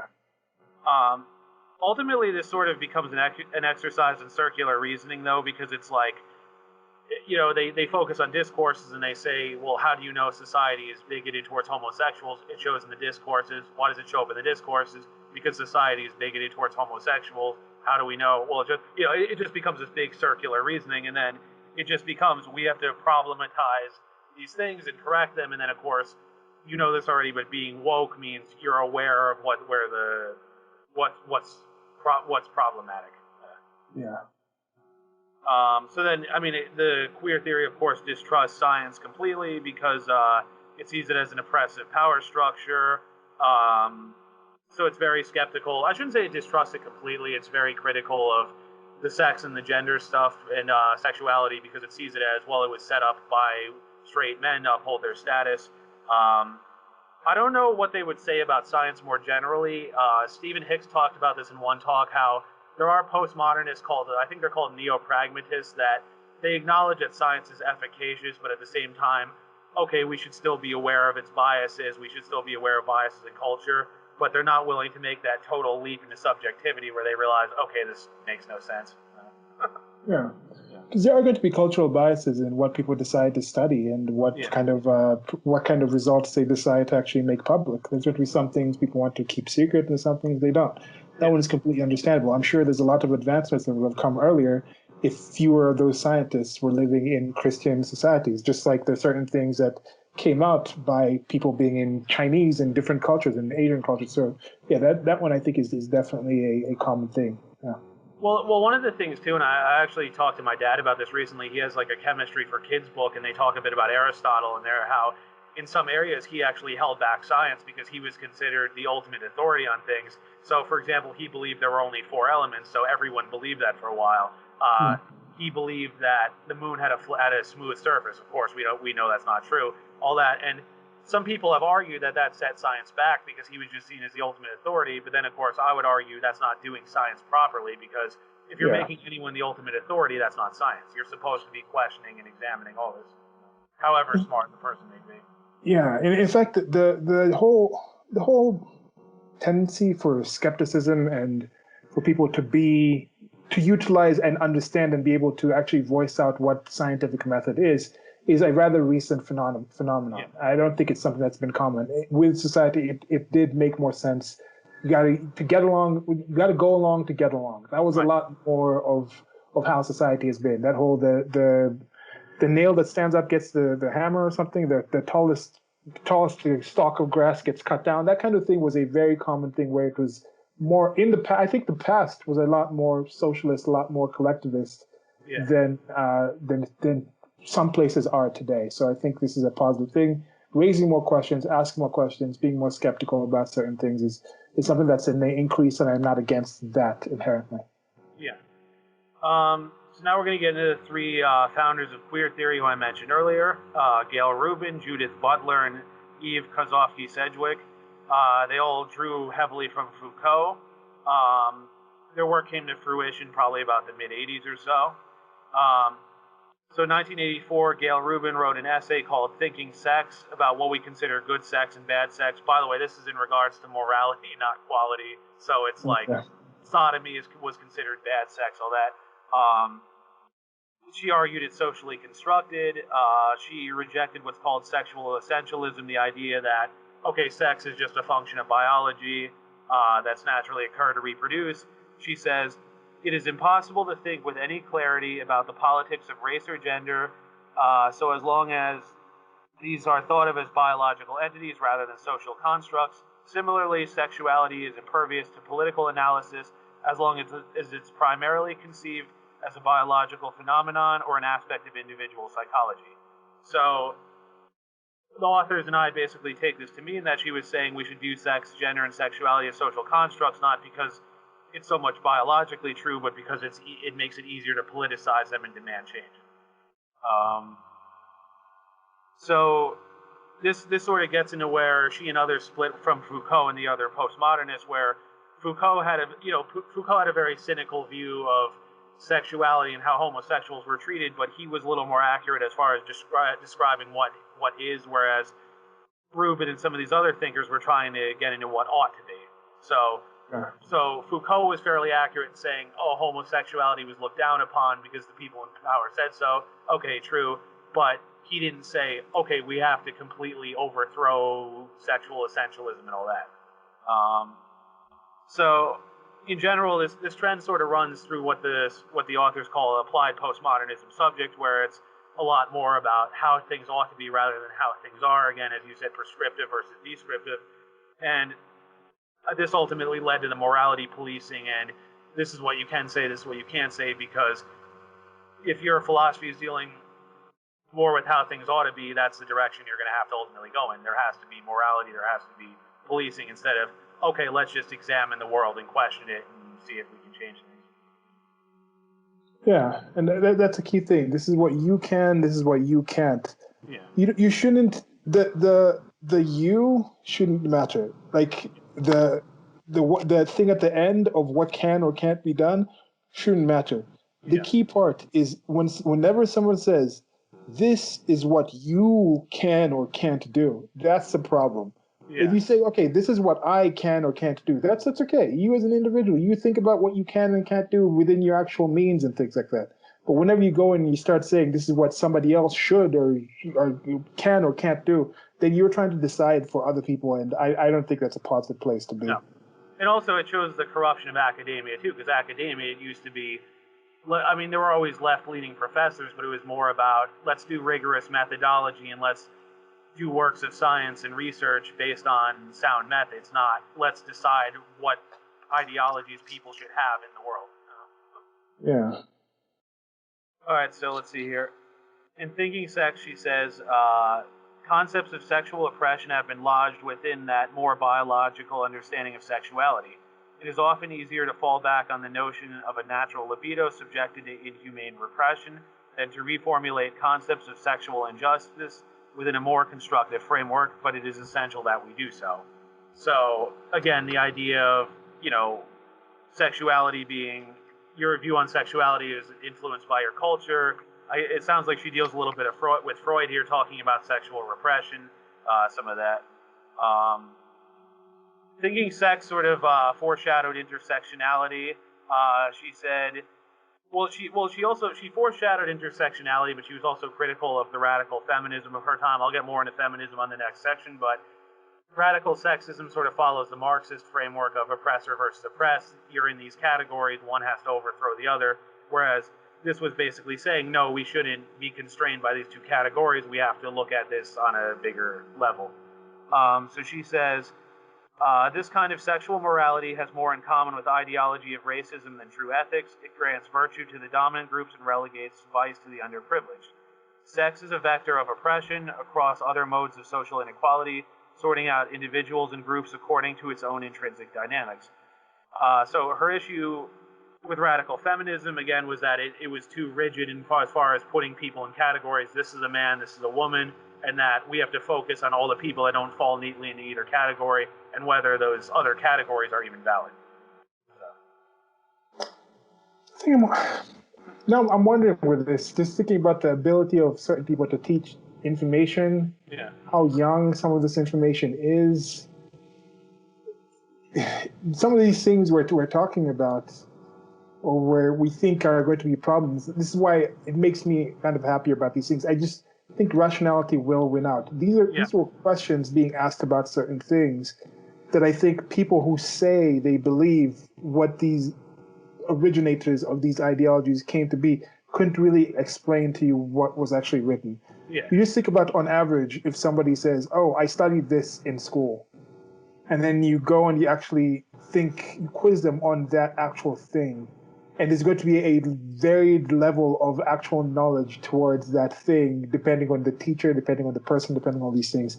So I think with a lot of the people who are following some of these things that we might think are destructive to society, first of all, this thing hasn't existed long enough. They only are pulling out certain parts. If they actually take the time to look into it more, they'll actually find out that some of the things that they think they believe are not actually backed by evidence, and they'll let those things go. Reality will win out.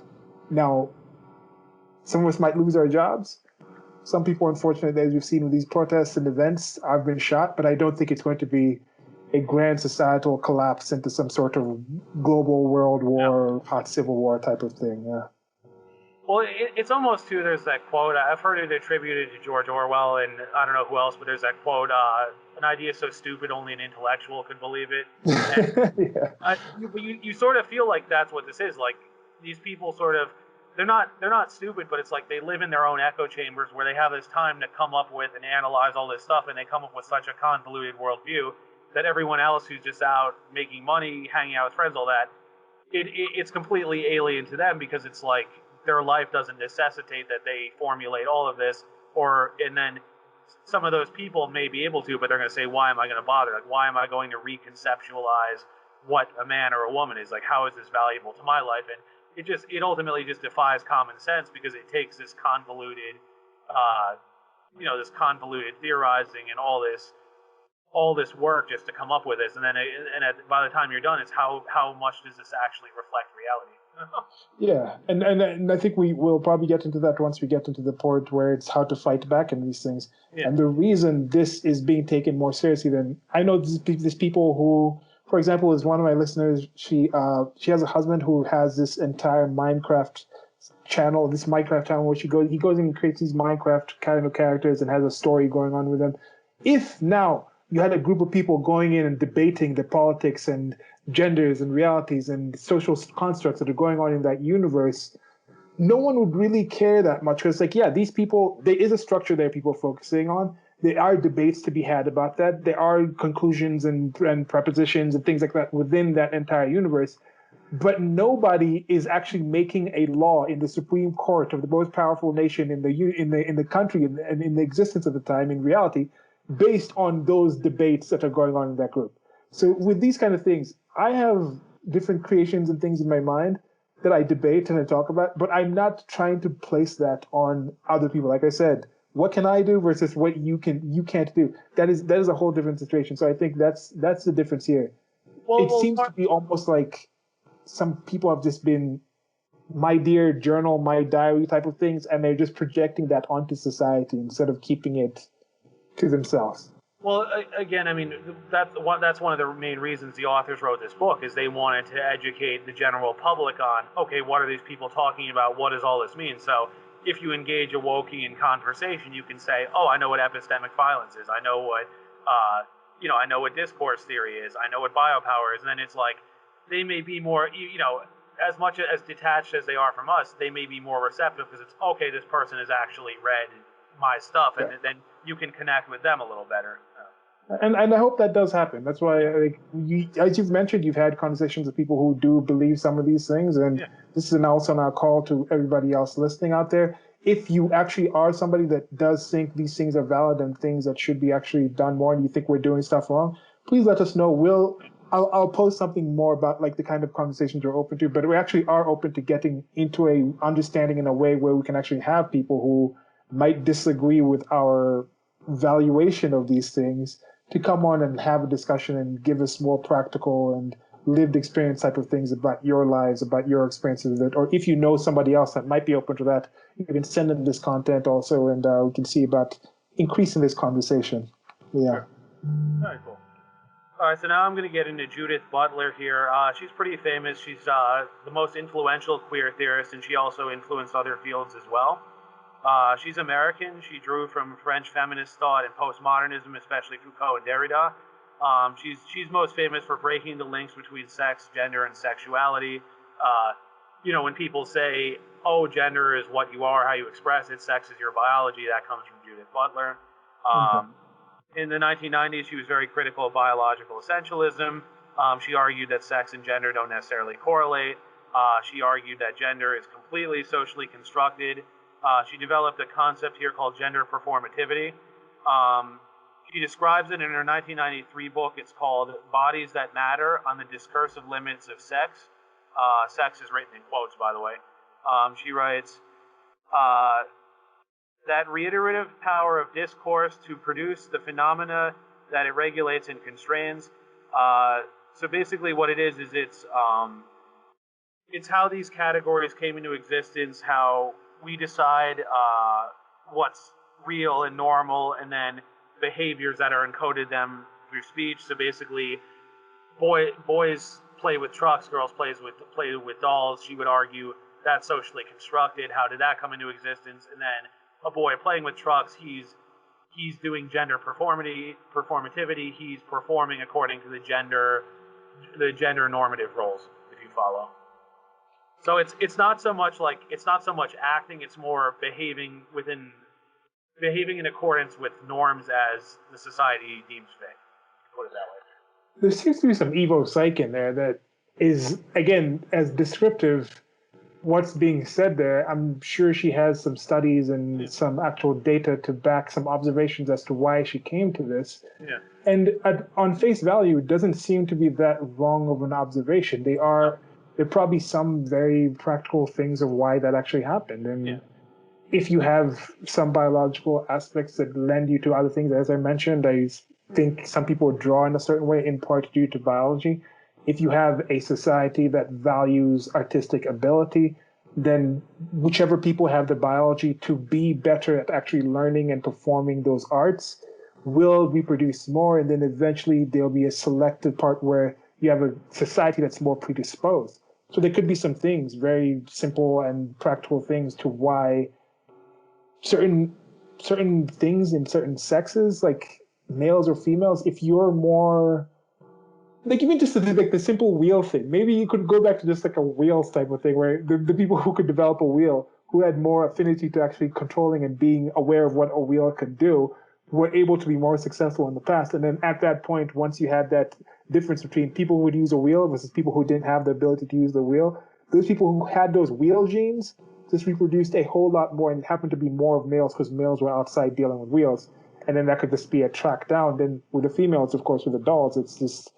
If a female is more attentive to another humanoid sort of body, they're probably going to be better at caring for their humanoid body, first of all, that has the reproductive system, and the future children. So that can be something that's being shown. So I think that's okay. I think that's kind of a discussion expansion of what that is. Has a good section in her book where she talks about how the reason I think people get scared of biology, some of this stuff, is they worried we're going to go down the path of biological determinism, that it's going to be, well, because the science says boys are better at this, you should do this. Because the science says girls are better, you should do this. But then she makes the point that I think people feel constrained by this, or like it's going to be somehow imposed on them. But what she's saying is, no, we should look at these as guidance. Like, I talk about 23andMe. I may do the health section soon. And part of the reason for doing that is, okay, I'm more prone to this thing. I'm prone to high blood pressure. Okay, watch the salt, watch caffeine, don't smoke. I'm more prone to issues with cholesterol. Okay, eat less red meat. It's like, you may feel constrained, but ultimately it's a guide. And in the long run, you're better because then these are things I'm susceptible to, so I'll live better accordingly. Yeah.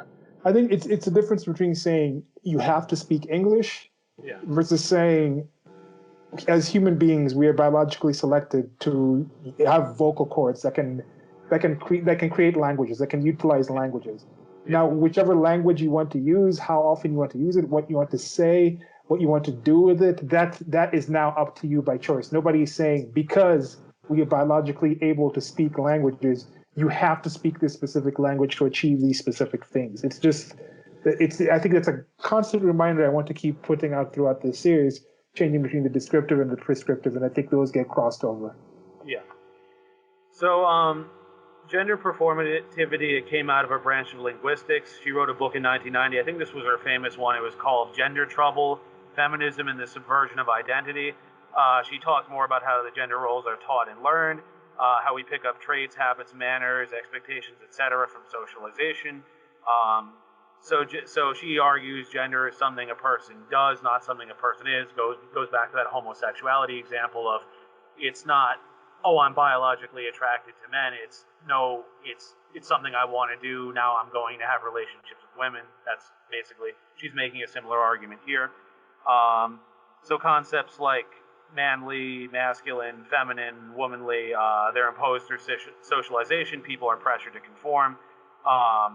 She argues people are conditioned into these things. So normativity, the culture decides what's normative, and then people are expected to perform according to that.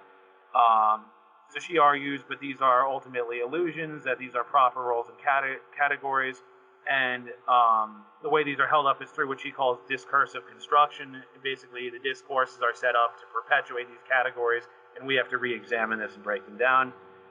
She says the mission of queer theory is to liberate the performative possibilities for proliferating gender configurations outside the restricting frames of masculinist domination and compulsory heterosexuality. You can pretty much tell the idea that heterosexuality is normal, so that's what we're supposed to do. She borrowed a concept from Derrida here called phallogocentrism. Basically, it's the idea that social reality is constructed by language, but that it favors the masculine. And then she got the idea of compulsory heterosexuality from Adrienne Rich. So those were big influences on her as far as her formulation of queer theory. Basically that, and what Butler ultimately believed is that we can't work within the discourses themselves. We have to think outside of them. Just framing things as male versus male is upholding that discourse. We have to think outside of it completely. So her solution, one of her solutions to this, it's called the politics of parity. Basically, the goal was to subvert phallogocentrism and compulsive heterosexuality, which she argued seek to augment themselves through a constant repetition of their logic, their metaphysic, and naturalized ontologies. So she advocated the subversive repetition that might call into question the regulatory practice of identity itself. She called it, again, parental warning, gender fucking. So the purpose of this was basically to get people to question what we consider heterosexual, what we consider normal, and then we basically see them as arbitrary and oppressive, and then get people to just re-examine all that accordingly. Any thoughts or comments? No, not so much. I think it's again just, I understand making the definitions, and then I have to keep reminding myself again, it's the postmodernism that's influencing, even if it's not 100% like postmodernism, but it's that same train of thoughts, that same river as I mentioned in the previous one, where it's like, okay, the Amazon is postmodernism, but then there's tributaries coming off of it, and there's rivulets going back in. So there's that kind of things, because when you get to the point where it's arbitrary, just because something is arbitrary, why are you adding the oppressive part? You're like, arbitrary, okay, and oppressive. I'm like, like putting a spoiler on a car, that might be arbitrary, but is it oppressive? There's other things. It's like that's the part that I still don't understand with all of pretty much all these observations. I still don't understand where they're saying oppressive, and maybe that's because they're focusing on one group and saying if that group is limited to is being told to do those things that we consider positive and powerful, then invariably the group that is removed from that is receiving some form of oppression. And is that some sort of... Well, again, it goes to the title of the book, Cynical Theories. I think they have a very cynical view of the world in that they seem to have this fascination with reading power dynamics into everything. Now, again, I don't know. I mean, if you go back to Foucault, all these people, like, I don't know. Again, psychologically, it's hard to say what motivates it. That depends on the person. But there seems to be just this general fascination with power dynamics and everything, and one group is being kept down by another group. There seems to be a fascination with white men. Even though the postmodern thinkers were white men. Yeah, it's weird. I mean, because why I'm saying that if you think I'm wrong with that, take white men out of most of these things you've been talking about, and it crumbles. Yeah. There's no target for all of this. So it just seems to be a group of people that have just been focusing and just putting a lot of energy towards studying white men. And now, is that a bad thing? If you think white men have somehow been very successful, maybe they're studying to find what they've been successful at, so they're trying to find ways to be successful or take them down and then take their position. I don't know what it is. It's just weird things going on there. So Butler takes this even further. She was the start of biological sex as a social construct. She says in Gender Trouble, if the immutable character of sex is contested, perhaps this construct called quote-unquote sex is culturally constructed as gender. Indeed, perhaps it was always gender, with the consequence that the distinction between sex and gender turns out to be no distinction at all. So, that was the start of that sex is a social construct. Kind of ridiculous, but she challenged feminism, saying, is the construction of the category of women as a coherent and stable subject an unwitting regulation and reification of gender relations? So, again, she's trying to challenge that whole binary. These are men, these are women. She's saying that's not true. And she and others would even argue that just that mere categorization of people is a form of violence and that you're oppressing people who fall outside of it. I mean, sex is it's at least biological sex, as I mentioned earlier in the way when I mean that it's just a result of a life form that reproduces in not like what's the word where it's like asexual in sexual reproduction. It's just the result. There's two different forms. So you need one or the other to come together, and then from that, the resulting division is sex, is the sexes. That's it. Like, I don't understand. Like, again, like, you need to come back to, like, what does that word mean?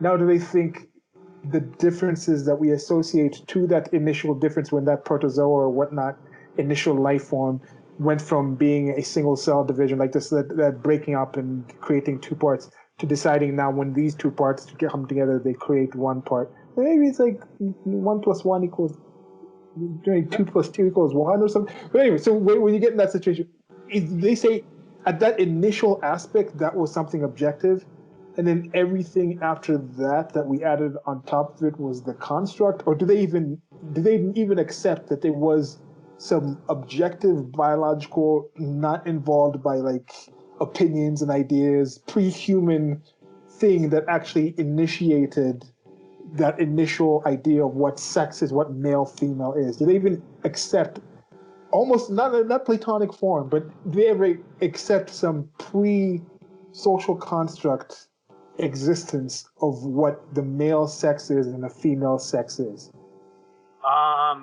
Not that I could find. I mean, if we read more of them directly, maybe they would say otherwise, but have they touched on it with animals that are non-social animals that don't have social construct, that also have differences? Like, what do they think a society of praying mantises would look like with those gender dynamics that happen in praying mantises? I'm just reading this really cool series by Adrian Tchaikovsky.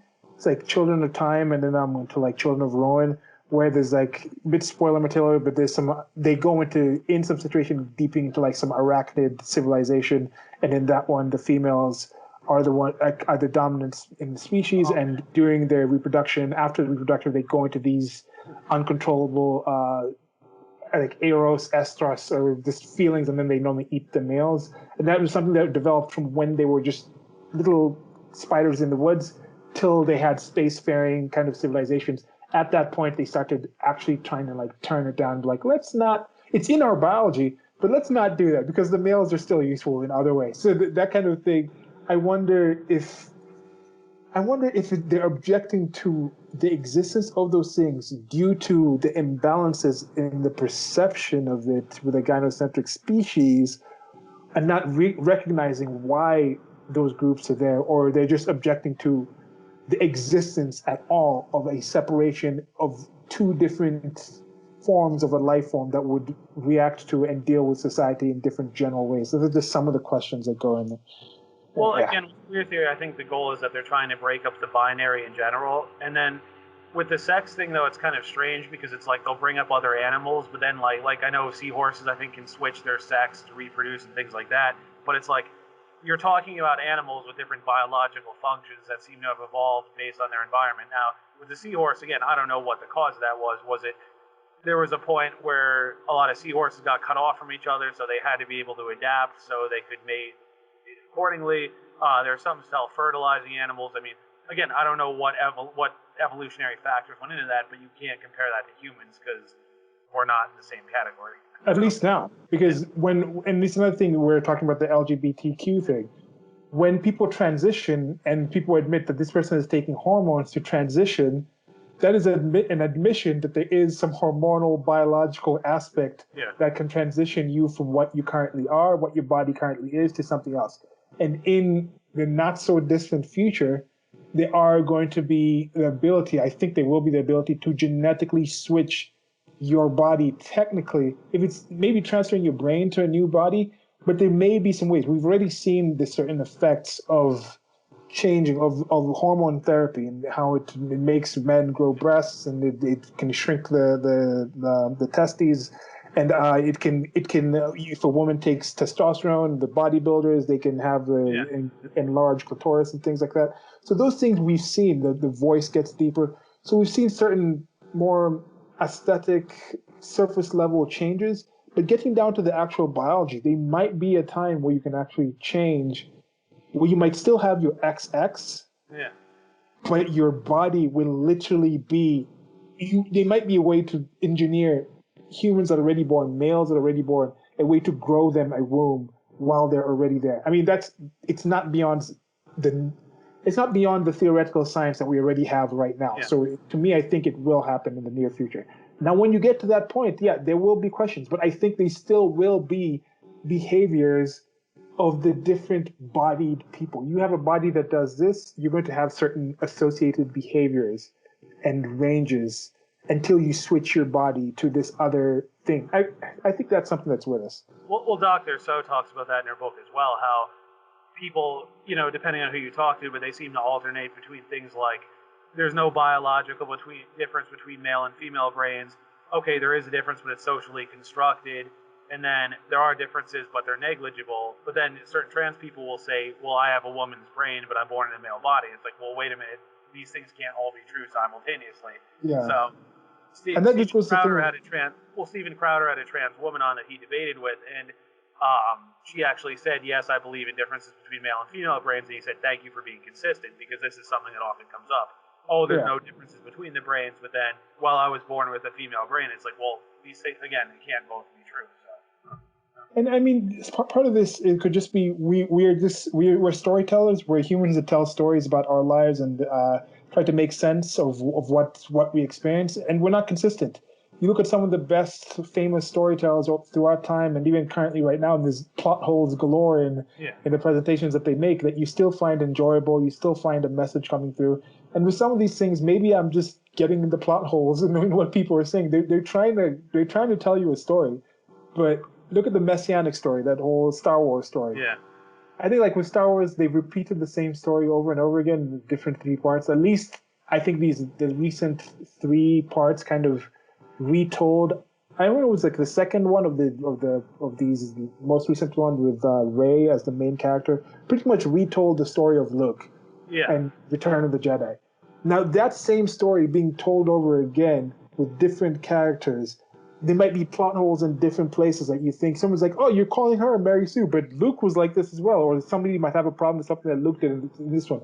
So that could just be it. Maybe people are just trying to tell us what their experience is, trying to say what they've observed, but they're just not good storytellers. They're just not consistent, because I'm not consistent in everything. I strive to be, but we're not, we don't have the minds and the abilities to just be as consistent as we could be on certain things, I think.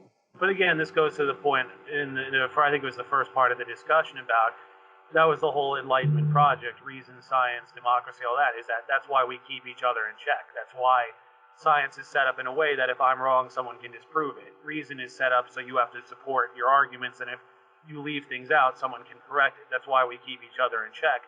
And what's dangerous with a lot of these ideologies, if it's just, you're supposed to believe this, don't question any of it, well, that doesn't expose any of the errors, and ultimately it doesn't allow things to improve because there's no corrective mechanism.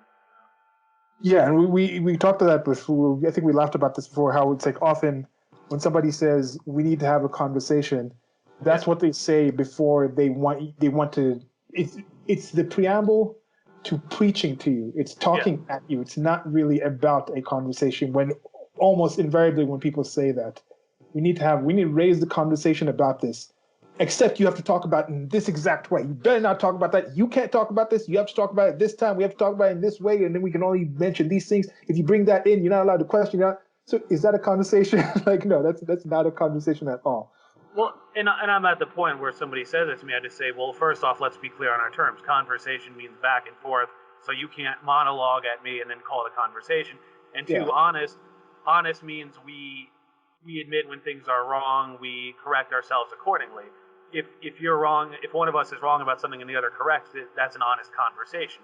If it's just you monologuing and I can't question it, that's not honest, because then it's just you can say whatever you want, it can't be questioned. Yeah. Right, so, we're looking for people out there to have those conversations with. So that's again an open invite. Please take part in this series.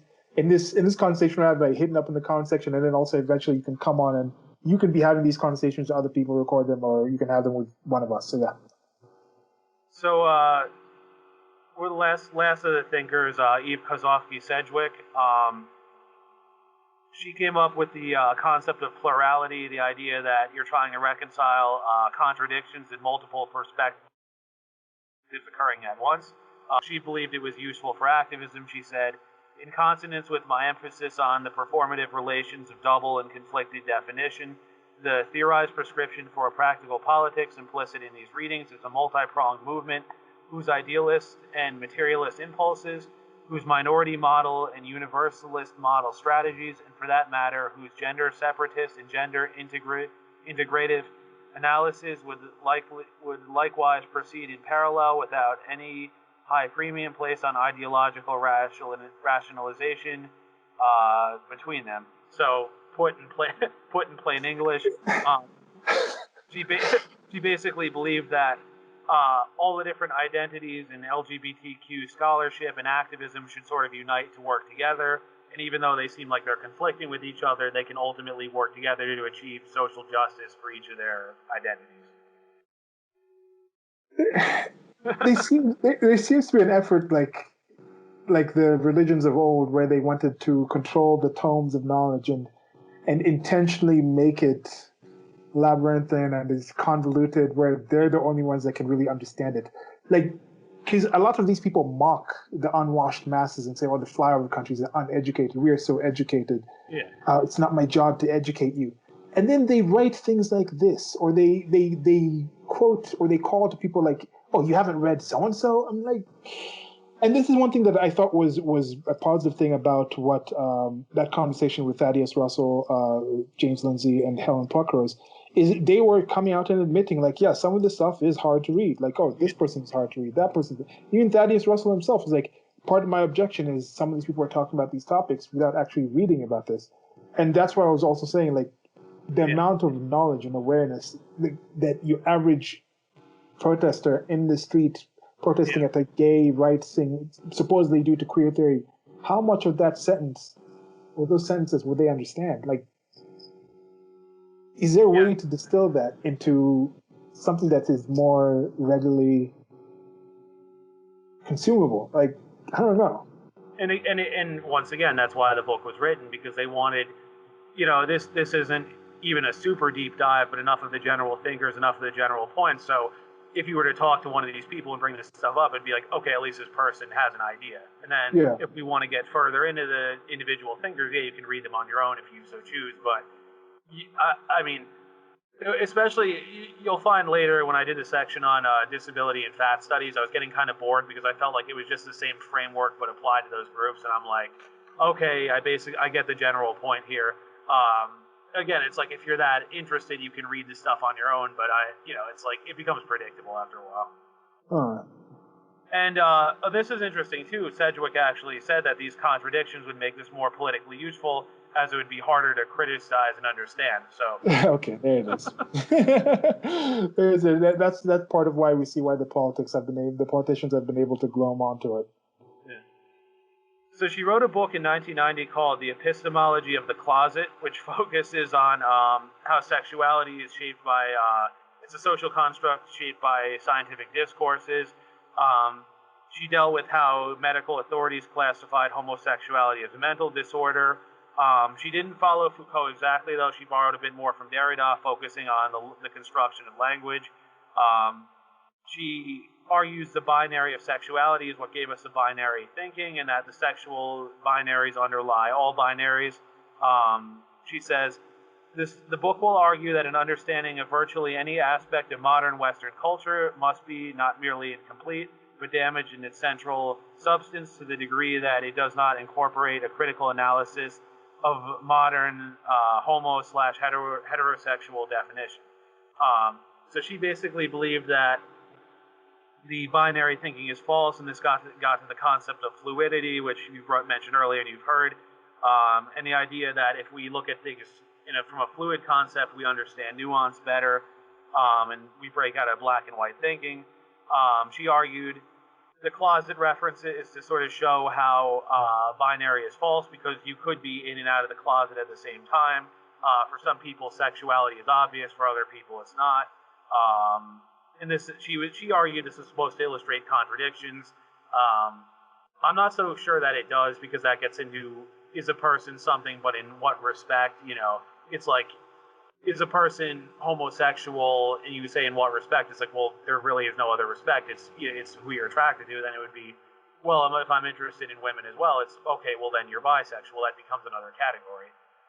So she says an assumption underlying the book is that the relations of the closet, the relations of the known and unknown, the explicit and the inexplicit around homo/heterosexual definition, have the potential for being peculiarly revealing, in fact, about speech acts more generally. So she basically decides that we wouldn't even look at things as being homosexual if heterosexuality as a concept didn't exist, and that we have to break free of that false binary. See, there's some aspects with the people who say, I'm not saying she said this, but some people who would say they believe what she's written and things like that, will talk about how sexuality is simply a social construct. How, oh no, there's no actual base, there's no norm of heterosexuality per se. Like, people aren't by default that way. Like, it's just something that people are trained into and taught about these things. And then in the inverse, they'll see something like that recent thing that happened on Netflix and say, oh, that's not about teaching about this sexuality. It's just art. There's no message in there. What are you talking about? Like, oh, a pro-gay message? No, we're just teaching acceptance. This is not going to have any effect that's going to make more... Because you have some people saying, this is turning the kids gay. Turning the frogs gay! That kind of thing. Where like they're saying, like, no, that's not going to happen. This is just a celebration. This is not an indoctrination. This is not a training. This is not a teaching. This is not a prepping people. But then on the inverse, they say not doing this stuff has been teaching, has been indoctrinating, has been prepping people into heterosexuality.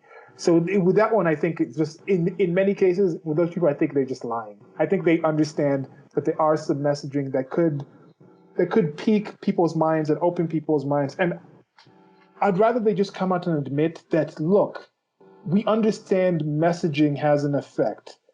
What we're trying to say is messaging this is not negative. But don't give me that whole, like, you've been messaging this negative thing, but us messaging this thing we consider positive is not messaging. Just admit that it is what it is. Well, I just thought of a contradiction here, too, because, I just brought up fluidity. I remember one time I was hanging out with my lesbian friend at Cubbyhole. That's like the lesbian bar. I don't know if you know it in the city. And it's like the lesbian bar. It's not too far from Stonewall, where that's a bar, but that's also where the gay rights movement started. And this gay guy kept hitting on me, and it was a really like uncomfortable conversation where he and my friend were asking like if I was ever interested in guys, and I was like, no, sorry. And then Megan, my friend, was like, oh, really? I'm like, why is it surprising that I've never been attracted to guys? And it's like, but it's kind of strange because they're acting like the fluidity thing is somehow normal, but then if you criticize homosexuality, they'll say, well, I was born this way. It's like, okay, well, wasn't I born this way? It's like, you know. Yeah, because if you can be born that way as in gay, then you could possibly, you can just as easily be born with a lack thereof, whatever it is that makes somebody, So that's something, and I think that again, now that just goes to the consistency, lack of consistency, where if you're a hero in a story and you do something, your your own hero's journey. If you do it, if your team does it, it's good. It's good. It's positive. It's a positive thing. You're doing it for a good reason. But if the villain does it, all of a sudden they have the negative reasons for it. They have no reasoning to why. There's no accepted kind of idea of why you'd think that person would do that. Yet when you're doing it, you have all these other things. So there could be something in there. Just bad storytelling. My issue, like we just said, I mean, nobody's perfectly consistent, myself included. But what bothers me, like with the differences about male versus female brains, is like that's just such a broad, like general concept. And it's like if you're contradicting yourself there, how are you going to get all these other details right? It's just that's what concerns me a bit. Yeah. All right, so just a few points to wrap up here. It's definitely queer theory is definitely one of the most postmodern schools of thought. You can tell by how subjective it is, how it, of course, denying objective truth, the power dynamics, the blurring of boundaries, emphasis on the power of language, cultural relativism, and the loss of the individual and universal. Again, it's been applied to time and space, history, even life and death. Of course, the postmodern thing is how critical it is of science, which it views as oppressive. Some of the other fields, again, don't do that as much. It's sort of like post-colonial theory, which was the first one. It was not just about deconstructing, but also looking at prospects for reconstruction. That was one of the reasons this came about. Queer theorists, in fact, will often use post-colonial theory and vice versa because they, how does colonization, how did that affect gay rights? How did that affect the categorization of what's acceptable and what's not? If you look at sexual practices of colonized groups versus the dominant forces. Let's see here. It contains intersectional themes, but it doesn't use the term intersectionality explicitly. Butler actually does mention intersections in some of her writing. She seems to talk about these issues around the same time Kimberly Crenshaw did. So Crenshaw, I guess, formalized it, but they were talking about similar things. So queer theory is often integrated with intersectionality, and intersectional feminists often include queer theory in their work as well. Queer theory, as you can tell, it's much different from the liberal feminists in approaches as far as universality, everyone being treated equal, but it's more focused on special treatment for each category. Basically, queer theory, it tries to satirize heterosexuality, which doesn't make sense because we produce through heterosexuality. So it's one of those like, why are they doing these things? Of course, the end of gender again talks more about how homosexuality is biological; it's not a lifestyle choice. And ultimately, I mean, as far as I can tell, this field just does more harm than good. I mean, it's one thing to say, okay, how are certain people treated unfairly? How are certain people bullied? Which, of course, I don't condone. But I'm not really so sure what it does aside from just sort of for fun deconstructing things and blurring boundaries and categories. And I don't really see much beyond that. Yeah, and that's another thing. With these things that we're discussing, please let us know if you personally have stories. I know a lot of times when you get in these conversations, people come up with some anecdotal evidence of something in their life that they feel has been helped by this, and those count. But if you just bring up something and you say, "Oh, I was helped by this," and I say, "I haven't been," then those two kind of cancel each other out. Yeah. So I think it's more positive to think of actual examples. If you think these are things that should be taught at governmental levels and put into laws, what are the general positives or effects that you think these carrying on queer theory would have in the greater society? Because that's what people are trying to put on the greater society. They're trying to have this stuff be taught to kids. Like I just saw like a recent video, somebody posting like somebody talking about like now queer. I don't know if queer necessarily goes into polyamory and things like that, but there was some kind of thing. I don't know who did this setup thing where it's this woman, this lady. She looked like she was in her 30s or something, and this kid, and it's like, oh, let's talk about polyamory. And the person who had made the cover was like, oh, I'm 5. But it's like, does a 5-year-old really need to have conversations about certain things like that? So it's make the case. And they might be the case. They might be something I'm missing. Maybe I'm just not aware of people who identify as queer, the queer community. Maybe it's a million people. Maybe you're entrenched in that environment and you can say, look, if this was changed, I think would directly help our community in this way, and make the case for it. And I'm one person, Stephen is one person, but you never know. You might find, not allies, but you might find some understanding in us, and we might have some way to communicate to other people and translate what you're saying. So please feel free to provide those examples of why you think these things are positive and should be followed. Well, I mean, I get really enraged about the stuff with trans kids, because it's like, you know, we know that the brain doesn't develop fully till 25 or so, and there are kids who are confused, and then they're told, oh, okay, we're going to have you go for an operation and have all this stuff done to you. Yeah. And then that kid is stuck in that condition where they have damage to their body that's undoable if they decide later they don't want it, and it's all because, oh, I was confused as a kid, my parents told me to do this. And this was another argument I had with one of my friends where she was talking about kids taking hormones and stuff. I'm like, small children aren't going to doctors and saying, hi, I want to become a boy, give me testosterone. Yeah. It's like, it's the parents doing this. But, and again, I challenge anyone, if there is science behind this, to come up. I mean, at best, people come up with Jazz Jennings, who's one person. And, you know, one of my friends made the comment, it's like, we all have those relatives who can eat anything, smoke, and then live to be 80, 90. But that doesn't mean that everyone who does that, that's going to happen. And, okay, if Jazz Jennings was a boy who became a girl as a little kid and lives a happy life, okay, good for her. But that doesn't mean that's somehow the norm for everyone else. And unless someone gives me science and hard data on this, I'm not going to change my mind. I don't see any case for it. Yeah, no, I think what we said in general with the example, that's good. People pick that one example, and as I mentioned before, people have this weird focus on this small group of people and use that to describe an entire thing. But with Jazz Jennings, I think there was something in specific. I saw something in the news recently. She had the show on TLC, but I saw something on the news come out that had some complications. I don't know if it was the actual surgery itself or something else that happened with Jazz. But I think I was trying to say one more thing here. Yeah, I mean, this is kind of like the pendulum has swung back to the other side, because when it goes to the electroshock therapy and things like that, and the conversion therapies that were happening for the gay people in the past, in many of those cases, the families were like, they're taking our kids there, or taking our family member there. The people themselves were like, there's something wrong with me. I'm gay. I need this electroshock therapy to be normal, to be normalized. And now this is kind of an inverse of it, where they're saying there's something wrong with me. I'm not a boy. I'm not a girl.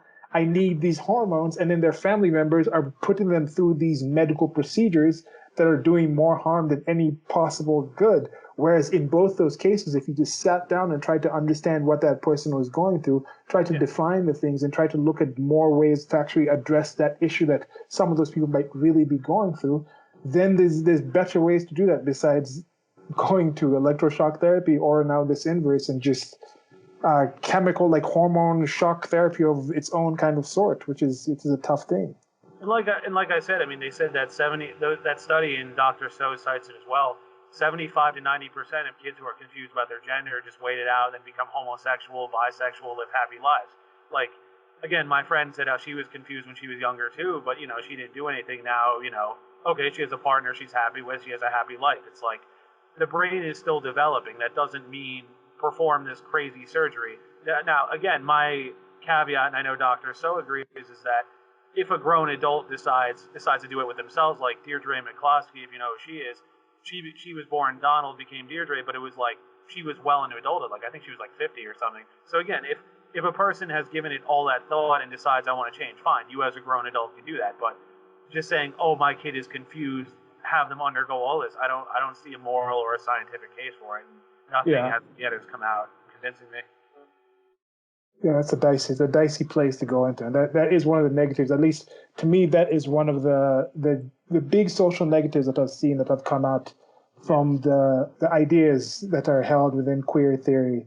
I think that's one of the negatives. Like now, there might be other ones. There might be some positives to outdo this, but I think it's a very big negative. And yes, I do know it's we're talking about maybe 100,000 kids here tops in the entire world that have been put through this hormone therapy, but to me, that is still something of concern of now, how much of a concern is it? How much of an issue is it? I don't think it's like kids, like every single university, every single high school in the United States of America has 10 kids going through this. No, it's not. That's not the case, but it's still an issue, and it's still something worth talking about.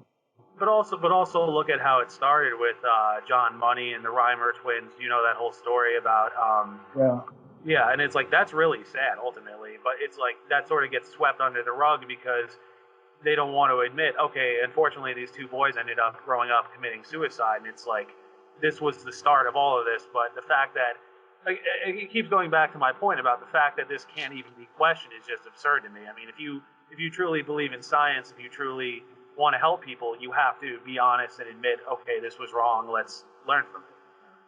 Yeah, I think that's a powerful thing to kind of wind up on, is just the ability to have like conversation and understanding. I think that matters a lot more than the medication. You can have a broken bone and then take some heroin and not feel that broken bone. It's not going to fix the broken bone. You can have that heroin for the rest of your life and keep walking around. That damage will keep continuing. And that's a very real physical damage that's inarguable. But feeling the damage is different. So some of these things might make you not feel or not be aware of whatever thing that issue or whatever you have on your mind by just taking this medication, by getting into this therapy, by having people just go along with what you're saying instead of people who reach out and you taking the time to sit down and converse and try to understand where that thing is coming from and find other ways to actually address that issue. I think that's why I'm just thankful to be having these conversations with people like Steven and just have this ability to go online and get access to information and talk to other people and get this information in. And that's part of why I'm so anti and against the people within these kind of postmodernism and critical theory who are actually anti-conversation, anti-awareness, anti-understanding, anti-knowledge. It's just a disturbing place to be. It's a dark age of sorts.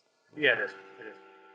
All right, that's it for queer theory. So I hope you all enjoy. Well, so that's it for queer theory, as Stephen said. And the next section is going to be feminism and gender studies. That should be exciting. Then there's fat studies and what else? Fat theory. Fat and disability studies. And then then there's ways to combat this. Well, the last one I sort of wanted to go into just some more aspects of the epistemology and scholarship in more recent years, and then the final section will be where do we go from here, how to combat it, all that. Okay, so we got at least 4 more sections of this that I'm going to be posting as this is out. As I mentioned at the start of this, if you're listening to this, there's at least 4 other parts out already that have published. So please feel free to check those out and let us know in the comment section, and we'll keep this going. Thank you a lot for taking your time here. And Stephen, stay on after you've said goodbye to the people. Bye, everybody. Okay, that's it. Goodbye.